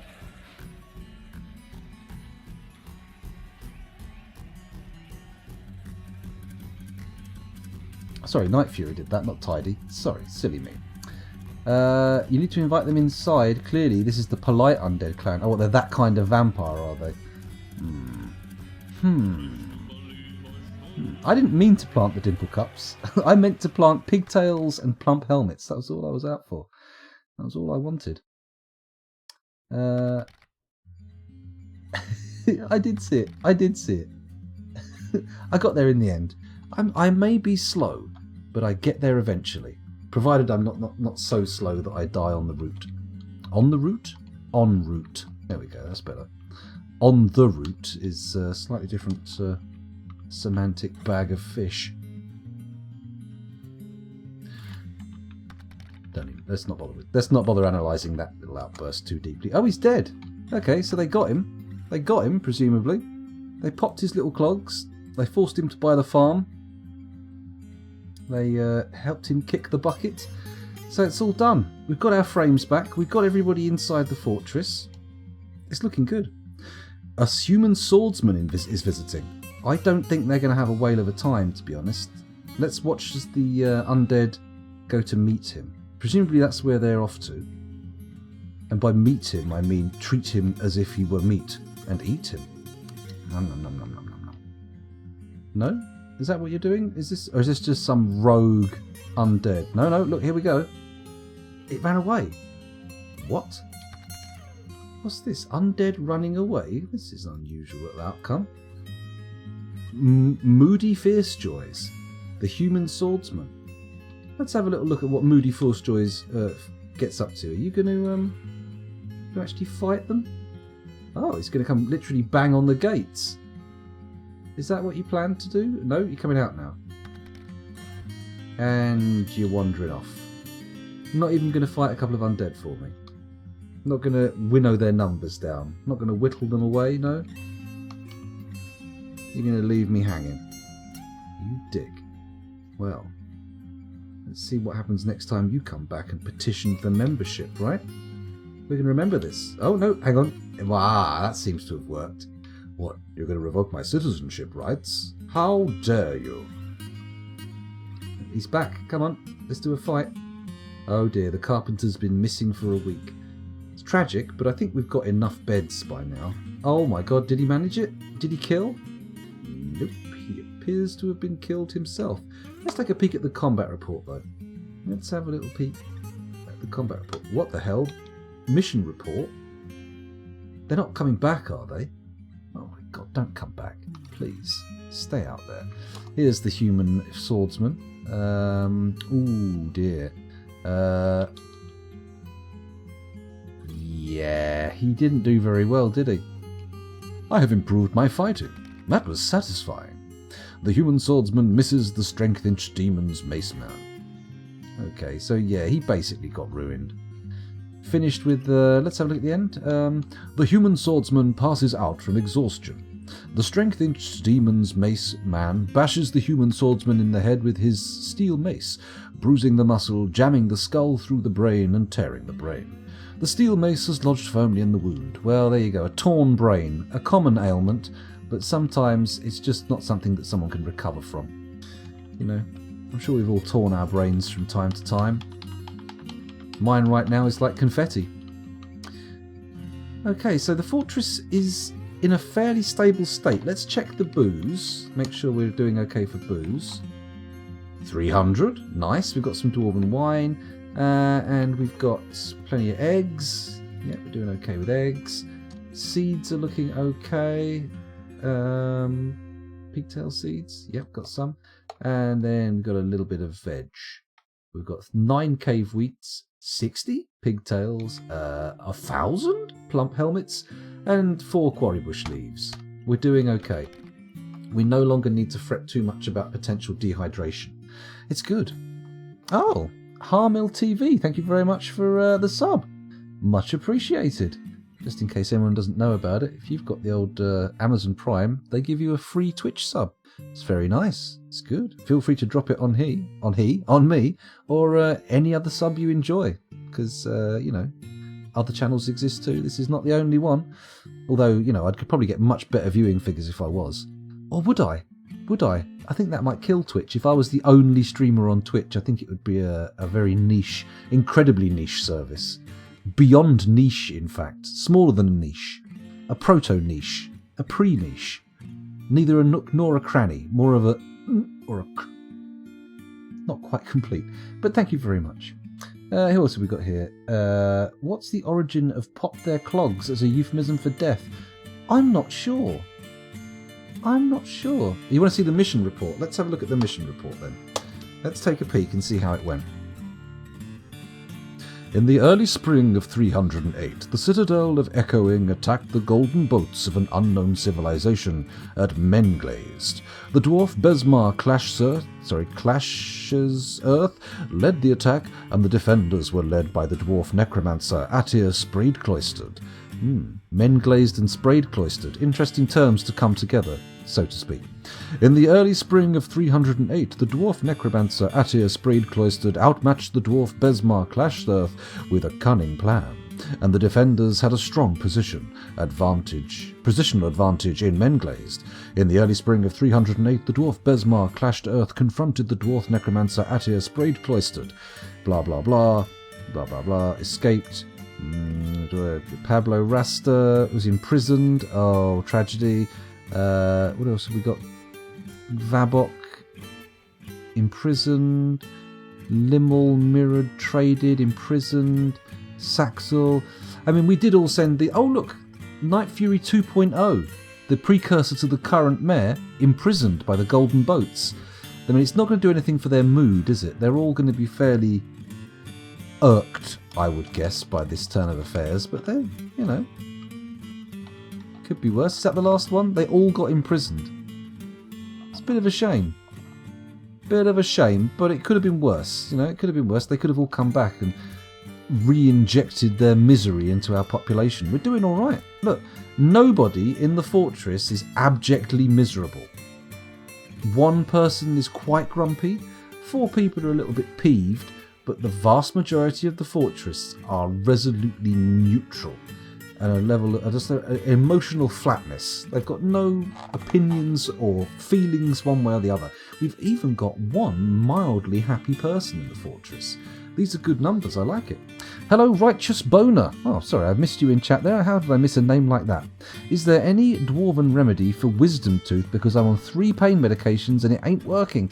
That sucks. I have some dental problems at the moment.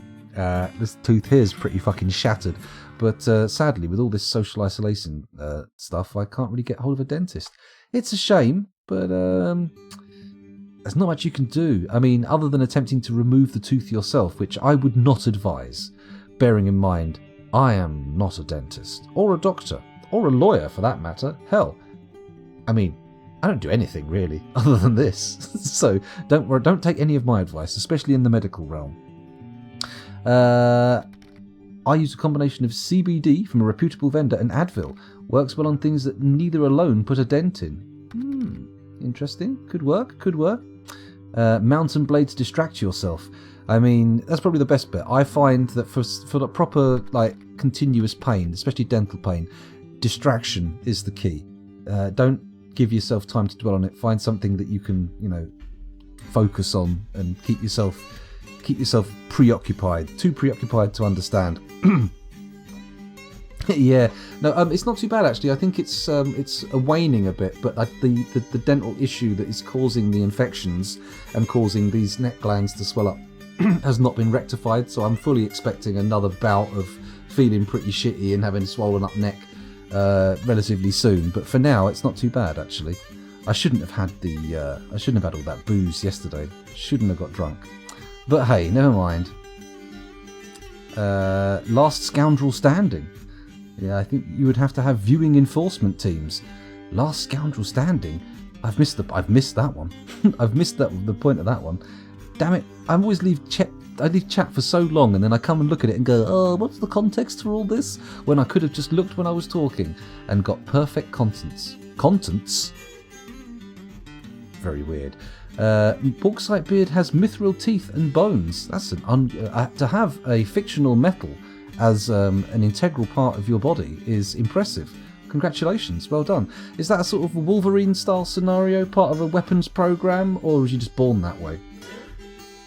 Excuse me. Clove oil, that's not a bad... But when I had this tooth pulled, clove oil was in the wound packing, and that did help. I believe, anyway. I mean, it was okay. After a brief Google, we don't know the exact origin of popping clogs, but the first example with a good written source is surprisingly recent, in the 1970s. Huh. That seems very recent. Hibernoe needs a replacement for his fittingly narky baby. By the way, if any of the new viewers have an interest in getting themselves a dwarf, you can type exclamation mark namey in chat with a little bit of text to choose your dwarf. I say choose, get a dwarf. I mean, we're down to our last 15 unnamed dwarves, so the chances of you getting plum positional choices are fairly slim. But let's start with Hibernoe replacing their previous dwarf. Turning from Hibernoe to Hiberyeswe. Close my eyes. I close my eyes, I stroke my mouse wheel. It doesn't actually do anything because there's not enough dwarves to make it scroll, but I choose at random. How about that? Is that a random dwarf? No, once again I click off the screen. Fuck it, this one. There we go. Set a nickname. Paste. Hibernoe, you're back in the game. Let's commit and have a little look at who you are. You're a furnace operator with a little side game in farming. Very exciting. Except not really. But you also got a level of metal crafting. You never know, you might do something interesting. You might. It's possible. It's within the realms of probability. No guarantees though. Murder Machines is dehydrated. Could you by any chance be our sad, sad lad? Let's have a quick look at Dwarf Therapist. Let's have a look and see where Murder Machine is in the list of happiness. Happiness, happiness, it's a word that contains the word penis. Let's have a little look here. Very unhappy, haggard and drawn due to tremendous stresses. What's your role in the fortress? Just a gem cutter. Maybe we should give him some work to do. He seems very upset. Incredibly moody. He's easily the least happy boy in the fortress. Let's do it. Let's go and get some gems cutting. Get some gems cutting? Cutted? Cut? That's the word we're looking for. First, of course, we should go back to Dwarf Fortress. Otherwise, someone's going to poop in chat. And that's the last thing I need right now. I was just born this way. I would say it's my superpower, but it does not get you far in the non-combat oriented world. True. How heavy is Mithril as well? I mean, if say you replaced all of your bones with a metal that's heavier than bone, that would be pretty tough. You'd probably build up some fairly substantial muscle just hauling your skeleton around.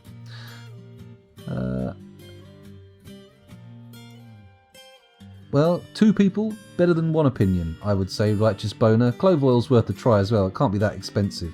It can't be too bad. I think I would have been a good conscript, says Bauxite Beard. Oh, you reckon? We need our military to actually get trained up, don't we? Curly Fries wants to know their profession. Curly 3 is a... Oh, wait, I thought you were the... Oh, no, you're not the mayor, sorry, it's Night Fury. Curly Fries is a stoneworker.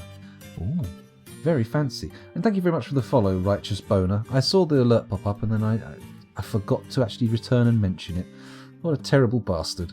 What an awful human being. Barely that, though. Barely that. That's me, by the way, not you. So... We've got our frames back. It looks like the fortress is safe from interlopers. The undead have moved from the top right of the screen to the bottom left here. At least they're fucking moving now though. I mean, look, we're at 48 frames a second. 49, 50. That's the ticket, Dwarf Fortress. Now we've got rid of that little crazy boy who was deciding to try and path his entire way around the fortress. We've got our frames back. I like it. I like it a lot. However, as much as I like it, it is now 5 minutes to 3 in the morning here, and I've been streaming for 3 hours and 42 minutes, so I feel like now might be the time to say, Enough is enough. I must end this madness and go deep into the arms of Somnus for a lovely little snooze. that'll be good, won't it? A little bit of sleep. Oh, just as Hyber No Way gets back. Oh no, wait, that was you getting renamed in the fortress. That makes sense. Just one more turn. Tidy. Tidy. This is not a turn-based game. This is a single-turn game. It's got one turn that goes on forever. That's not true. You can pause it and you can actually advance frame by frame like that using the full stop button. Although if I do that too fast, it gives the impression that I'm performing indecent acts upon my person while streaming, which would never do. It would never do. That's for a different website, a different profile, a different brand. Right, let's wind it up then. Is there anything I need to do before I finish? I don't think so. I actually achieved my stated goal this stream, while also managing to wax lyrical on mandrills, bum shouting, and a number of other subjects. It's good. It's very good. Manning my drill indeed. Very good. Those of you watching the YouTube recording, thank you very much for doing so. Yet again, you've put up with an epic, over 3-hour record. But, you know, why wouldn't you? If you've watched last week's 5-hour video, why wouldn't you watch a 3-hour video, right? It only makes sense. Don't worry, chat. There's nobody watching these videos. Right, bye-bye YouTube, bye-bye, bye-bye.